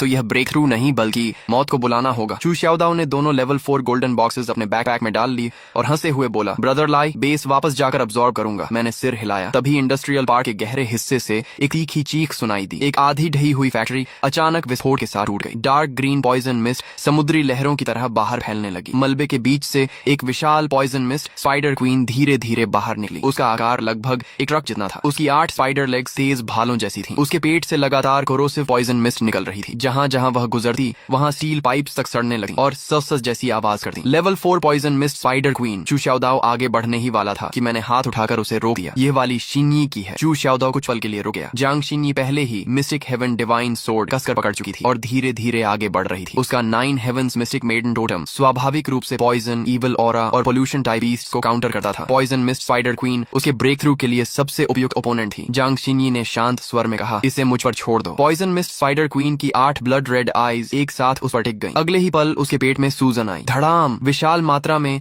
डार्क ग्रीन पॉइजन मिस्ट बाहर निकली और बाढ़ की तरह जांग शिन्यी की ओर बढ़ी। जांग शिन्यी पीछे नहीं हटी। उसकी पीठ पर पर 6 व्हाइट विंग्स धीरे धीरे फैल गईं। शुद्ध व्हाइट लाइट उसके शरीर से बाहर फैलने लगी। मिस्टिक मेडन प्यूरिफिकेशन डोमेन भनन उसके चारों ओर एक सेमी ट्रांसपेरेंट व्हाइट डोमेन फैल गया। पॉइजन मिस्ट जैसे ही डोमेन से टकराई सस्स की आवाज आने लगी। बड़ी मात्रा में पॉइजन मिस्ट व्हाइट स्मोक में बदल गई। लेकिन स्पाइडर क्वीन सिर्फ पॉइजन स्प्रे करने वाली बीस्ट नहीं थी। उसकी 8 स्पाइडर लेग्स अचानक जमीन में धंस गईं। अगले ही पल दर्जनों पॉइजन थ्रेड्स मलबे के बीच से निकलकर जांगशिनी की ओर चारों दिशाओं से बढ़े। जांगशिनी ने सामने के थ्रेड्स काट दिए, लेकिन और थ्रेड्स साइड और बैक से आने लगे। छप एक थ्रेड उसकी बाह को छू गया। कॉम्बैट सूट तुरंत कट गया और उसकी स्किन पर डार्क ग्रीन निशान उभर आया। शू शाओदाओ का चेहरा बदल गया। शिनी! जांगशिनी ने पीछे मुड़कर नहीं देखा। उसने बाएं हाथ से घाव को पकड़ा। 9 हेवंस मिस्टिक मेडन टोटेम चमका। सॉफ्ट व्हाइट लाइट घाव पर फैली और पॉइजन तेजी से बाहर निकल गया। मैं ठीक हूँ। उसने स्पाइडर क्वीन की ओर देखा। उसकी आंखें और शांत हो गईं। ये सिर्फ पॉइजन नहीं फैला रही, ये स्पाइडर वेब फॉर्मेशन बना रही है। मैं दूर खड़ा हल्का सा मुस्कुराया। जांगशिनी की कॉम्बैट टैलेंट मेरी उम्मीद से भी बेहतर थी। स्पाइडर क्वीन ने फिर से चीख लगाई। पूरे फैक्ट्री रूइंस में फैले poison threads dark green light से चमकने लगे। कुछ ही मिनटों में उसने पूरे बैटलफील्ड को एक विशाल पॉइजन वेब में बदल दिया था। अगर जांगशिनी एक भी गलत कदम रखती तो वह पॉइजन थ्रेड्स में फंस जाती। जांगशिनी ने आंखें बंद कर लीं। उसके पीछे 9 हेवंस मिस्टिक मेडन एवटार उभर आया। इस बार उसने स्वॉर्ड नहीं चलाई। उसने प्यूरिफिकेशन डोमेन को सिकोड़कर केवल अपने आसपास 3 मीटर तक सीमित कर दिया। डोमेन छोटा हो गया, लेकिन प्यूरिफिकेशन पावर कई गुना बढ़ गई। उसने पहला कदम आगे बढ़ाया। उसके पैर के नीचे चमकता पॉइजन थ्रेड तुरंत राख बन गया। दूसरा कदम, तीसरा कदम, जहां जहां वह चलती पॉइजन वेब में व्हाइट से पाथ बनता जाता। धीरे धीरे उसका शरीर धुंधला होने लगा। वह चांदनी की किरण जैसी पॉइजन वेब के बीच से गुजर रही थी। स्पाइडर क्वीन की 8 आंखें पागलों की तरह घूम रही थीं, लेकिन वह उसकी सही पोजीशन पकड़ नहीं पा रही थी। अगले ही पल स्पाइडर क्वीन उछलकर ऊपर गई और लगभग लिक्विड फॉर्म में कॉम्प्रेस किया हुआ पॉइजन बॉल नीचे फेंक दिया। पॉइजन बॉल हवा को तकोरोड कर रही थी। जांगशिनी ने अचानक आंखें खोल दी। मिस्टिक हेवन डिवाइन सोर्ड चमक उठी। Holy light break. उसने सोर्ड चलाई। व्हाइट सोर्ड लाइट ने पॉइजन बॉल को बीच से काट दिया। पॉइजन लिक्विड उसके दोनों तरफ गिरा और जमीन में 2 बड़े गड्ढे बना दिए। लेकिन उसी समय जांगशिनी पॉइजन रेन को पार करके स्पाइडर क्वीन के नीचे पहुंच चुकी थी। उसने दोनों हाथों से सोर्ड पकड़ी। उसकी पीठ की 6 विंग्स एक साथ बंद हो गईं। सारी purification power sword as per इकट्ठी हो गई। उस पल पूरी दुनिया में केवल वही व्हाइट सोर्ड लाइट दिखाई दे रही थी। 9 heavens purification slash. White sword light आसमान तक उठ गई।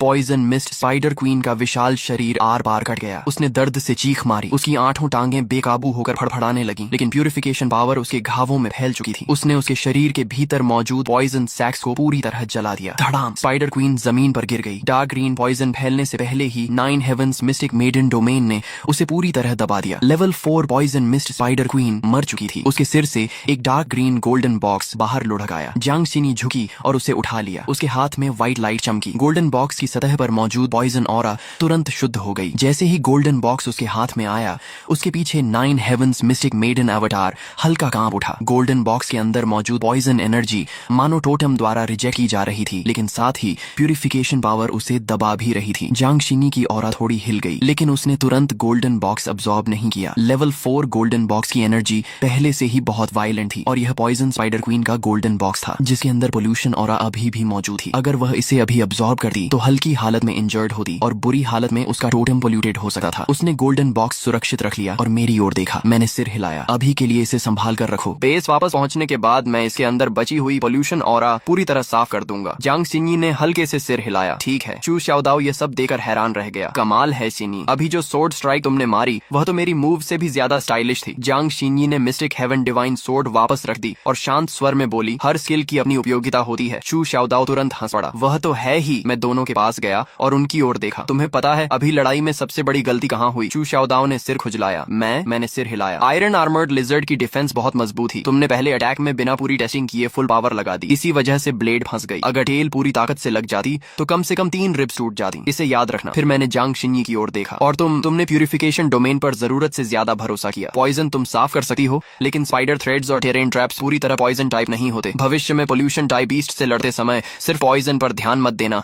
यह भी देखना कि वह बैटलफील्ड कैसे कंट्रोल कर रही है। जांगशिनी ने गंभीरता से सिर हिलाया। समझ गई। मैंने दोनों से कहा, गोल्डन बॉक्सेस संभाल कर रखो। Low level golden boxes realm को स्टेबल करने के काम आती है, लेकिन लेवल 3 और उससे ऊपर की गोल्डन बॉक्सेस, खासकर लेवल 4 गोल्डन बॉक्सेस, बैटलफील्ड पर कभी सीधे अब्सॉर्ब मत करना। यू शाओदाओ ने पूछा, क्यों? अभी तो मुझे लगा एयरलंग टोटम जलने वाली है। मैंने जवाब दिया, वह टोटम रेजोनेंस था। इसका मतलब है कि तुम्हारा बॉटल नेक ढीला पड़ चुका है। लेकिन गोल्डन बॉक्स के अंदर सिर्फ एनर्जी नहीं होती, उसके अंदर बीस्ट की वायलेंट विल और पोल्यूशन ऑरा भी होती है। लो लेवल गोल्डन बॉक्सेस में यह कम होती है, लेकिन हाई लेवल गोल्डन बॉक्सेस को बिना फिल्टर किए अब्सॉर्ब किया तो हल्के में टोटम बैकलैश होगा और गंभीर स्थिति में डेस्टिनी पोल्यूशन तक हो सकती है। जियांग शिन्यी ने अपने हाथ में मौजूद poison mist spider queen golden box को देखा। उसकी सतह पर मौजूद पॉइजन एनर्जी भले ही काफी हद तक प्यूरिफाई हो चुकी थी, लेकिन अंदर अब भी डार्क ग्रीन मिस्ट बह रही थी। वह तुरंत मेरी बात समझ गई। तो पहले फिल्टर करना होगा। मैंने सिर हिलाया। हाँ, बेस लौटकर मैं कॉफिन डिवावर एबिलिटी से इन्हें रिफाइन करूंगा। पोल्यूशन ऑरा और वायलेंट विल अलग कर दूंगा। सिर्फ प्योर टोटम एनर्जी बचेगी। उसके बाद अब्सॉर्ब करोगे तो ब्रेक थ्रू पूरी तरह स्टेबल होगा। साउथ इंडस्ट्रियल पार्क की सारी गोल्डन बॉक्सेस इकट्ठी कर ली गई। लेवल 1 गोल्डन बॉक्सेस कई 100 थी। लेवल 3 गोल्डन बॉक्सेस 20 से ज्यादा थी। लेवल 4 गोल्डन बॉक्सेस कुल 3 थी। पॉइजन मिस्ट स्पाइडर क्वीन की गोल्डन बॉक्स जियांग शिन्यी को मिली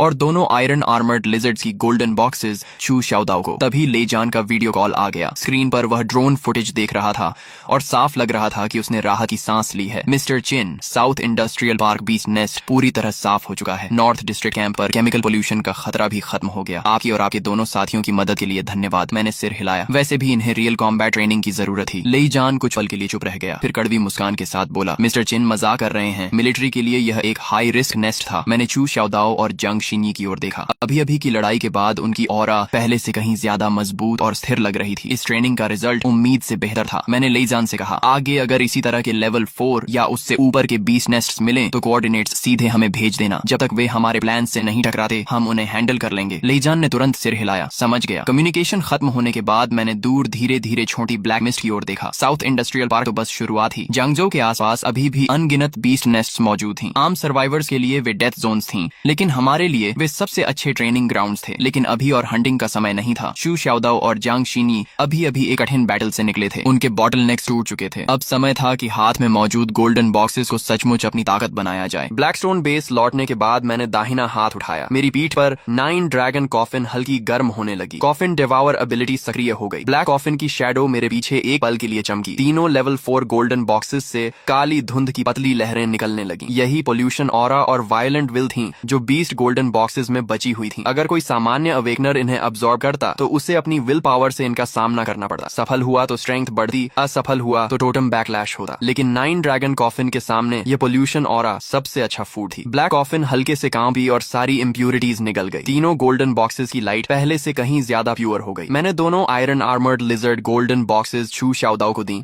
और poison mist spider queen golden box Jiang Xinyi को। चू शाओदाओ ने गोल्डन बॉक्सेस लेते हुए हंसकर कहा, थैंक्स ब्रदर लाई। जियांग शिन्यी ने भी धीरे से कहा, धन्यवाद। अगले ही पल दोनों ने गोल्डन बॉक्सेस अब्सॉर्ब करना शुरू कर दिया। चू शाओदाओ में सबसे पहले बदलाव आया। उसकी दाहिनी बांह पर एरलांग डिवाइन लॉर्ड टोटम जीवित होती हुई प्रतीत हुई। उसके माथे के बीच में एक पतली दरार खुली। उसके भीतर से गोल्डन डिस्ट्रक्शन लाइट छोड़ती हेवनली आई की शैडो धीरे धीरे खुलने लगी। उसके पीछे खड़ा आर्मर पहने एरलंग डिवाइन लॉर्ड एवटार पहले से कहीं अधिक वास्तविक हो गया। दूसरी ओर जियांग शिन्यी का परिवर्तन और भी अद्भुत था। Poison mist spider queen golden box की energy 9 heavens mystic maiden totem द्वारा धीरे धीरे प्यूरिफाई होकर अब्सॉर्ब की जा रही थी। डार्क ग्रीन एनर्जी उसके शरीर में प्रवेश करते ही प्योर व्हाइट मिस्टिक लाइट में बदल रही थी। उसके पीछे 9 हेवंस मिस्टिक मेडन टोटम 6 विशाल व्हाइट एनर्जी विंग्स में बदल गया। उसके हाथ में एक नई मिस्टिक हेवन डिवाइन सोर्ड बनने लगी जो ठंडी डिवाइन ऑरा छोड़ रही थी। आधे घंटे बाद दोनों की ऑरा एक साथ उफान मारने लगी। चू शाओदाओ ने सबसे पहले आंखें खोली। उसकी स्ट्रेंथ लेवल 4 अर्ली स्टेज से लेवल 4 मिड स्टेज, फिर लेवल 4 लेट स्टेज तक पहुंची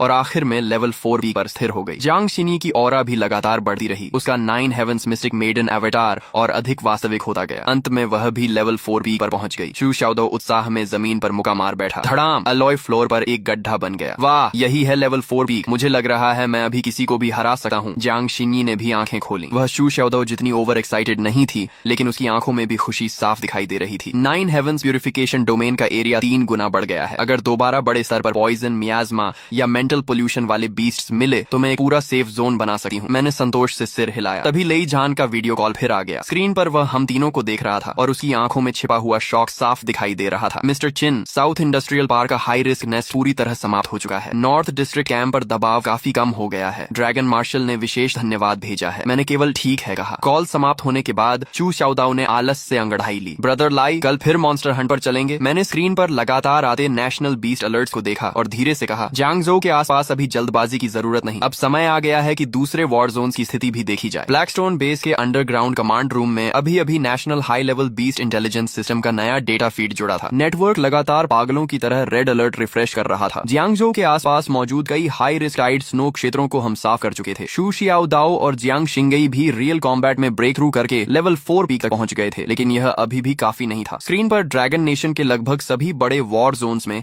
इमरजेंसी की स्थिति थी। Beijing, north west, southern coast, हर जगह नए रेड अलर्ट दिखाई दे रहे थे। उनमें सबसे ज्यादा चुभने वाला साउथ वेस्ट माउंटेन रेंज के ऊपर मौजूद वह एबनॉर्मल थंडर क्लाउड था। शू शियाओ दाओ मुंह में आधी बीफ जर्की दबाए देख रहा था और उसकी स्कैल्प तक सुन्न हो गई। लाई गे, ये तो हद से ज्यादा है। जियांग जो अभी संभला ही था और बाकी जगह फिर से फट गई। जियांग शिंगई विशाल स्क्रीन के सामने खड़ा था। उसकी नजर साउथ वेस्ट रीजन पर टिकी थी। वहां एक चमकता हुआ रेड डॉट लगातार हाई फ्रीक्वेंसी पर ब्लिंक कर रहा था। हर बार उसके ब्लिंक करने पर आसपास मिलिट्री डिफेंस लाइन को दर्शाने वाले ब्लू मार्कर्स थोड़े और फीके पड़ जाते। उसकी आवाज गई। स्क्रीन पर उसका चेहरा बेहद थका हुआ था। कॉम्बैट यूनिफॉर्म पर गन पाउडर और कीचड़ के निशान लगे हुए थे। Mister Chin, south west war zone emergency support की रिक्वेस्ट करता है। लेई जान ने तेजी से फ्रंटलाइन फुटेज खोल दी। अगले ही पल विशाल स्क्रीन साउथ वेस्ट बैटलफील्ड के रियल टाइम दृश्य में बदल गई। वह पहाड़ों के सहारे बसा एक माउंटेन सिटी था। भारी थंडर क्लाउड पूरे शहर के ऊपर दबाव बनाकर छाए हुए थे। मूसलाधार बारिश हो रही थी, लेकिन वह साधारण बारिश नहीं थी। बारिश में ब्लैक फॉग, पोल्यूशन और ब्लू पर्पल इलेक्ट्रिक आर्क्स मिले हुए थे। वे आर्मर्ड व्हीकल्स पर गिरकर कान फाड़ देने वाली आवाज निकाल रहे थे। सड़कों पर जमा पानी अब एक विशाल कंडक्टिव नेटवर्क बन चुका था। टैंकों के अवशेष सड़क किनारे पड़े थे। अनगिनत सैनिक थंडर पॉइजन एक्सपोजर का खतरा उठाकर सर्वाइवर्स को नॉर्थ टनल की ओर इवैक्यूएट कर रहे थे। कैमरा हिला तो एक युवा सैनिक बेहोश छोटी लड़की को गोद में लिए इवैक्यूएशन व्हीकल की ओर पूरी ताकत से दौड़ता दिखाई दिया। लड़की का चेहरा सफेद पड़ चुका था। वह अपनी बाहों में बारिश से सड़ चुकी आधी गुड़िया को कसकर पकड़ी थी। जल्दी, पहले बच्चे को गाड़ी में चढ़ाओ। युवा सैनिक ने लड़की को वाहन के अंदर पहुंचाया ही था कि उसके पैरों के नीचे का पानी अचानक ब्लू पर्पल इलेक्ट्रिक आर्क से चमक उठा। सावधान! पास खड़ा एक बुजुर्ग सैनिक रोते हुए उसकी ओर झपटा और उसे जोर से वाहन के दरवाजे की तरफ धक्का दे दिया। अगले ही पल बिजली फट पड़ी। बुजुर्ग सैनिक पूरी तरह थंडर लाइट से उछल गया और जोर से खंडहर में जा गिरा। उसकी प्रोटेक्टिव सूट से सफेद धुआं निकल रहा था, लेकिन उसकी उंगलियां अब भी कॉन्वॉय की दिशा में इशारा कर रही थीं। मेरी मत सुनो, बच्चे को पहले ले जाओ। वाहन के अंदर छोटी लड़की जाग गई। वह खिड़की से चिपकर बारिश में गिरे उस सैनिक को देख रही थी और उसकी आवाज रोते रोते बैठ गई थी। अंकल! तुरंत 2 रियर गार्ड सैनिक शेल्टर से बाहर निकले और उसे वापस खींचने दौड़े, लेकिन पानी में इलेक्ट्रिक आर्क्स अब भी पागलों की तरह फैल रहे थे। उनमें से एक जैसे ही पानी में घुसा, उसके पीछे का आर्मर स्पार्क्स छोड़ने लगा और वह घुटनों के बल गिर पड़ा। मेडिक की आंखें लाल हो गईं और वह चीखने लगा। कॉन्वॉय कमांडर ने मुठियां कस लीं। उसकी आंखें भी लाल थीं, लेकिन उसने दांत भींचकर आदेश दिया, अंतिम इवैक्यूएशन कॉन्वॉय आगे बढ़ेगा। रियर गार्ड रेस्क्यू करेगी। मेडिकल टीम सपोर्ट के लिए तैयार रहे। सभी वाहन आगे बढ़ो। अगर हम रुके तो सभी लोग थंडर फील्ड में खत्म हो जाएंगे। शू शियाओ दाओ के मुंह की बीफ जर्की मेज पर गिर गई। उसके चेहरे की सारी मुस्कान गायब हो चुकी थी। जियांग शिंगई की आंखें भी ठंडी पड़ गईं। कैमरा और दूर गया। शहर के किनारे एक विशालकाय मॉन्स्टर खंडहरों के बीच सीधा खड़ा धीरे धीरे आगे बढ़ रहा था। उसकी ऊंचाई 80 मीटर से ज्यादा थी। वह किसी विशाल छिपकली की तरह दिखता था, लेकिन किसी भी छिपकली से कहीं ज्यादा भयानक था। उसके पूरे शरीर पर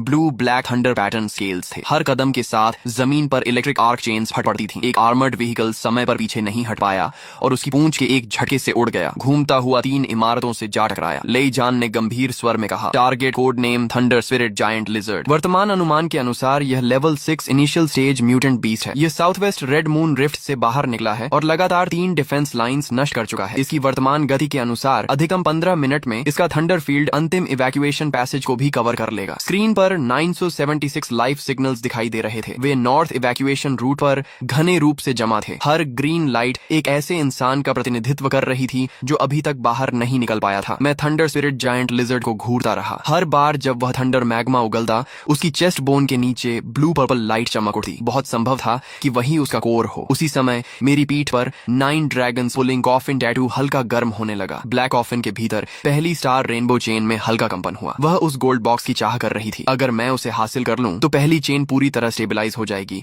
और शायद दूसरी लॉक भी ढीली पड़ जाए। मैं धीरे धीरे खड़ा हो गया। मैं जा रहा हूँ, जाइए। मिस्टर चिन, धन्यवाद। इन बातों की जरूरत नहीं। देश और जनता की रक्षा करना भी हमारी जिम्मेदारी है। पहले कन्वॉय को आगे बढ़ाते रहो। थंडर स्पिरिट जायंट लिजर्ड मुझे सौंपो। तुम लोग अपनी आखिरी फायर पावर इवैक्यूएशन पैसेज के दोनों तरफ केंद्रित करो। बीस्ट हॉर्ड को कॉन्वॉय तक मत पहुंचने देना। समझ गया। मैंने बैटलफील्ड मैप की ओर देखा। थंडर स्पिरिट जायंट लिजर्ड एक थंडर टाइप म्यूटेंट बीस्ट है। उसके आसपास निश्चित रूप से अर्थ वेन थंडर फील्ड बना होगा। ड्रोन्स को ज्यादा पास मत भेजना। Electronic devices core thunder field में पहुंचते ही फेल हो सकते हैं। लेई जान ने तुरंत यह सब रिकॉर्ड कर लिया। फिर मैंने शू शियाओ दाओ और जियांग शिंगई की ओर देखा। शियाओ दाओ, शिंगई, चलो। शू शियाओ दाओ तुरंत खड़ा हो गया। आखिरकार हमारी बारी आ गई किसी असली टफ बैटल को लड़ने की। मैं थंडर पॉइजन रेन को प्यूरिफाई करूंगा और घायलों की रक्षा करूंगा। Thunder poison rain, polluted thunder field और इंजर्ड इवैक्यूएशन, ये सब तुम्हारे जिम्मे है। ठीक है। 3 मिनट बाद ब्लैक स्टोन बेस की छत पर लगा भारी आर्मर धीरे धीरे खुला खुला और मिलिट्री द्वारा अस्थायी रूप से भेजा गया एक हाइपरसोनिक एयरक्राफ्ट तैयार खड़ा था। ट्रांसपोर्ट एयरक्राफ्ट पहले से ही प्लेटफॉर्म पर खड़ा था। शू शियाओदाओ ने एयरक्राफ्ट की तरफ देखा, फिर मेरी तरफ देखकर बोला, लाइक जी, अब तो हम सब अवेकन हो चुके हैं, फिर भी क्या हमें प्लेन से जाना पड़ेगा? क्या आप सीधे उड़कर नहीं जा सकते? मैंने कहा, जा सकता हूँ। तो फिर प्लेन में बैठने की क्या जरूरत है? जियांगजो से साउथ वेस्ट तक हजारों किलोमीटर का सफर है। बाहर हर जगह ब्लैक फॉग, थंडरस्टॉर्म और फ्लाइंग म्यूटेंट बीस्ट्स हैं। इतने लंबे क्रॉस वॉर जोन फ्लाइट में बहुत ज्यादा एनर्जी कंज्यूम होगी। बैटलफील्ड पर पहुंचने के बाद तुम क्या करना चाहोगे? पहले आधा घंटा सांस लेना या फुल कंडीशन में लड़ना? शू शियाओदाओ ने तुरंत कहा, तो फिर प्लेन से ही चलते हैं। ट्रांसपोर्ट एयरक्राफ्ट के इंजन गरज उठे। विशाल एयरक्राफ्ट ब्लैक स्टोन बेस से निकलकर नीचे फैले ब्लैक फॉग को चीरता हुआ साउथ वेस्ट की ओर तेज रफ्तार से उड़ गया। 1 घंटे से ज्यादा समय बाद aircraft south west war zone की आउटर एरिया में पहुंच गया। खिड़की के बाहर आसमान का रंग पूरी तरह बदल चुका था। भारी थंडर क्लाउड्स पहाड़ों के ऊपर दबे हुए थे। मूसलाधार बारिश हो रही थी। ब्लू पर्पल इलेक्ट्रिक आर्क्स विशाल अजगरों की तरह बादलों के बीच घूम रहे थे। पायलट की आवाज आई, मिस्टर चेन, आगे 30 किलोमीटर पर एक्सट्रीम थंडरस्टॉर्म जोन शुरू हो रहा है। इलेक्ट्रॉनिक डिवाइसेस पर गंभीर इंटरफेरेंस है। इससे आगे एयरक्राफ्ट क्रैश होने का खतरा है। मैंने कहा, दरवाजा खोलो। कैबिन डोर धीरे धीरे खुल गया। तेज हवाएं और बर्फ जैसी ठंडी बारिश एयरक्राफ्ट के अंदर घुस आई। दूर माउंटेन सिटी थंडर लाइट और आग की लपटों में डूबा हुआ दिखाई दे रहा था। शू शियाओदाओ दरवाजे तक गया और 1000 मीटर नीचे की ऊंचाई पर नजर डालकर मुस्कुराया। ऐसी एंट्री ही इस यंग मास्टर को शोभा देती है। नेजा! धमाके के साथ 3 सिर और 6 भुजाओं वाला नेजा धर्माफॉर्म उसके पीछे प्रकट हुआ। Fire tipped sphere, universe ring और रेड आर्मिलरी सैश की परछाइयां एक एक करके उभर आईं। शू शियाओदाओ विंड फायर व्हील्स पर खड़ा हुआ और एयरक्राफ्ट से छलांग लगा दी। लाल आग की एक लकीर थंडर स्टॉर्म को चीरती हुई साउथ वेस्ट माउंटेन सिटी की ओर गिरने लगी। वह जलते हुए मीटियर की तरह नीचे जा रहा था। मॉन्स्टर्स, तुम्हारा यंग मास्टर आ गया। दूसरी ओर जियांग शिंगई के 6 पंख फैल गए। शुद्ध सफेद डिवाइन लाइट बारिश के बीच एक साफ क्षेत्र बनाती हुई फैल गई और मैं एयरक्राफ्ट के दरवाजे पर खड़ा था। मेरी पीठ पर 9 ड्रैगन्स पुलिंग कॉफिन टैटू हल्का कांप रहा था। ब्लैक क्रिस्टल एयर फ्लो मेरे पैरों के नीचे इकट्ठा होने लगा। अगले ही पल मैंने भी एयरक्राफ्ट से कदम बाहर रख दिया। तेज हवाएं चेहरे से टकराईं। ब्लैक फॉग उफनने लगा। मैं ब्लैक क्रिस्टल एयर फ्लो पर खड़ा 1000 मीटर की ऊंचाई से तेजी से नीचे उतरने लगा। नीचे साउथ वेस्ट माउंटेन सिटी जल रहा था। थंडर स्पिरिट जायंट लिजर्ड का विशाल शरीर शहर के किनारे खड़ा धीरे धीरे सिर उठा रहा था। उसे शायद हमारे आने का एहसास हो गया था। उसकी ब्लू पर्पल आंखें आसमान पर टिकी हुई थीं। उसके मुंह में जमा ब्लू पर्पल थंडर मैग्मा सीधे नॉर्थ डिस्ट्रिक्ट इवैक्यूएशन पैसेज की ओर निशाना साधे हुए था। वहां अंतिम ट्रांसपोर्ट व्हीकल अभी टनल में दाखिल नहीं हुई थी। मैंने उस लेवल 6 म्यूटेंट बीस्ट की तरफ देखा और धीमी आवाज में कहा, साउथ वेस्ट बैटलफील्ड, मैं पहुंच गया हूँ। साउथ वेस्ट माउंटेन सिटी के ऊपर थंडर क्लाउड इतने नीचे झुके थे जैसे आसमान जमीन पर गिरने वाला हो। बारिश ऐसे बरस रही थी जैसे पूरा आकाश उलटकर नीचे उड़ेल दिया गया हो। बारिश में ब्लैक फॉग पोल्यूशन और ब्लू पर्पल इलेक्ट्रिसिटी मिली हुई थी। आर्मर्ड व्हीकल्स पर गिरते ही वे कान फाड़ देने वाली आवाजें निकाल रही थीं। सड़क पर जमा पानी किसी ऐसे कंडक्टिव नेटवर्क में बदल चुका था जो किसी को भी निगल सकता था। दूर थंडर स्पिरिट जायंट लिजर्ड हर कदम के साथ ब्लू पर्पल लाइटनिंग को पानी में फैला रहा था। पूरी सिटी मानो एक विशाल थंडर डोमेन में कैद हो गई थी। नॉर्थ इवैक्यूएशन पैसेज के सामने अंतिम 3 इवैक्यूएशन कॉन्वॉयज अब भी पानी से भरे इलाके में फंसे हुए थे। मेडिकल व्हीकल शॉर्ट सर्किट हो चुकी थी। सिविलियन ट्रांसपोर्ट व्हीकल सड़क धंस जाने से अटक गई थी। रियर गार्ड कन्वॉय लगातार बीस्ट होर्ड के हमलों का सामना कर रही थी। घायलों की चीखें, बच्चों का रोना, सैनिकों की गर्जना और म्यूटेंट बीस्ट की दहाड़ें बारिश की आवाज के साथ मिलकर उस सड़क पर गूंज रही थीं, जिसे थंडर फील्ड किसी भी पल निगल सकता था। साउथ वेस्ट वॉर जोन के सुप्रीम कमांडर ली यूए अस्थायी कमांड व्हीकल के पास खड़े थे। उनकी मिलिट्री कैप पूरी तरह भीग चुकी थी। चेहरे पर यह पहचानना मुश्किल था कि पानी बारिश का था या पसीने का। कम्युनिकेटर में फ्रंट लाइन सोल्जर्स की आवाज लगभग बैठ चुकी थी। कमांडर, ईस्ट साइड रूइंस लगभग टूट चुकी हैं। ली यूए ने कम्युनिकेटर को इतनी जोर से पकड़ा कि उनकी उंगलियां सफेद पड़ गईं। आखिरी ट्रांसपोर्ट व्हीकल को टनल तक पहुंचने में कितना समय लगेगा? 12 मिनट, लेकिन थंडर फील्ड 5 मिनट में यहाँ पहुंच जाएगी। ली यूए की आंखों में पहली बार असहायता दिखाई दी। तभी आसमान से तीखी हवा चीरने की आवाज आई। कमांडर, स्काई में हाई एनर्जी रिएक्शन डिटेक्टेड। ली यूए ने तुरंत सिर उठाया। भारी थंडर क्लाउड्स के नीचे 3 आकृतियां आसमान से उतर रही थीं। सबसे पहले एक सफेद डिवाइन लाइट नीचे आई। जियांग शिंगई के 6 पंख पूरी तरह फैल गए थे। 9 हेवंस मिस्टीरियस मेडन धार्मा फॉर्म उसके पीछे धुंधली दिखाई दे रही थी। उसने थंडर स्पिरिट जायंट लिजर्ड की ओर देखा तक नहीं। वह सीधे इवैक्यूएशन कॉन्वॉय के ऊपर उतरी, क्योंकि वहां कुछ लोग अब ज्यादा देर तक टिक नहीं सकते थे। एक मिलिट्री डॉक्टर अभी अभी मेडिकल व्हीकल से कूदकर पानी में गिरे सैनिक को बचाने दौड़ा था कि ब्लू पर्पल इलेक्ट्रिक आर्क पानी के साथ उसके पैरों तक पहुंच गई। उसका पूरा शरीर झटका खाकर कांपा और वह घुटनों के बल पानी में गिर पड़ा। वाहन के अंदर से डरे हुए बच्चों की आवाज आई, डॉक्टर अंकल! थंडर फील्ड के प्रभाव से म्यूटेंट बीस्ट पूरी तरह पागल हो चुके थे। वे लगातार इवैक्यूएशन लाइन पर टूट पड़े। शू शियाओदाओ की फायर लाइन बीस्ट हॉर्ड के दबाव में 1 मीटर, 2 मीटर, 3 मीटर पीछे खिसक गई। तभी एक लेवल 4 थंडर आर्मर बीस्ट आग को चीरता हुआ उसकी ओर दौड़ा और जोरदार टक्कर मार दी। शू शियाओदाओ कई मीटर पीछे फिसल गया। उसके पीछे सिविलियन ट्रांसपोर्ट व्हीकल खड़ी थी। वाहन के अंदर से बच्चों के के रोने और बुजुर्गों की दबाई हुई खांसी की आवाजें आ रही थीं। उसने नीचे देखा, दोनों हाथ टक्कर से सुन्न हो चुके थे। अगले ही पल उसने फायर टिप स्पीयर को पूरी ताकत से जमीन में गाड़ दिया। लाल आग भाले के चारों ओर विस्फोट की तरह फैल गई। आगे बढ़ना चाहते हो? पहले इस यंग मास्टर के भाले से पूछो। नेजा धर्मा फॉर्म फिर से पूरी तरह प्रकट हो गया। 3 सिर और 6 भुजाएं इवैक्यूएशन पैसेज के सामने दीवार बनकर खड़ी हो गईं। लाल फायर लाइन दोबारा जल उठी और बीस्ट हॉर्ड को जबरदस्ती 30 मीटर दूर रोक दिया। ली यूए तुरंत संभल गए और जोर से चिल्लाए, सभी सपोर्ट टीम सिविलियन स्टाफ की सहायता करें। आउटर डिफेंस लाइन को स्थिर रखो। सभी लोगों को सेफ जोन में पहुंचाओ। कन्वॉय आगे बढ़ती रहे। जो इवैक्यूएशन पैसेज कुछ समय पहले टूटने की कगार पर थी, उसे जियांग शिंगई और शू शियाओदाओ ने जबरदस्ती स्थिर कर दिया। शू शियाओदाओ के पीछे नेजा धर्मा फॉर्म पूरी तरह उभर आया। Fire tip spear, universe ring और रेड आर्मिलरी सैश की 3 विशाल परछाइयां उसकी 6 भुजाओं के बीच घूम रही थीं। उसने पीछे मुड़कर कन्वॉय की ओर देखा। एक छोटी लड़की भीगे हुए कपड़े की गुड़िया को सीने से लगाए खिड़की के पीछे खड़ी थी। उसकी आंखों से लगातार आंसू बह रहे थे। शू शियाओदाओ के चेहरे की मुस्कान एक पल के लिए गायब हुई। Still not following me? My boss won't let me upload full again. If my channel doesn't reach 10,000 fans,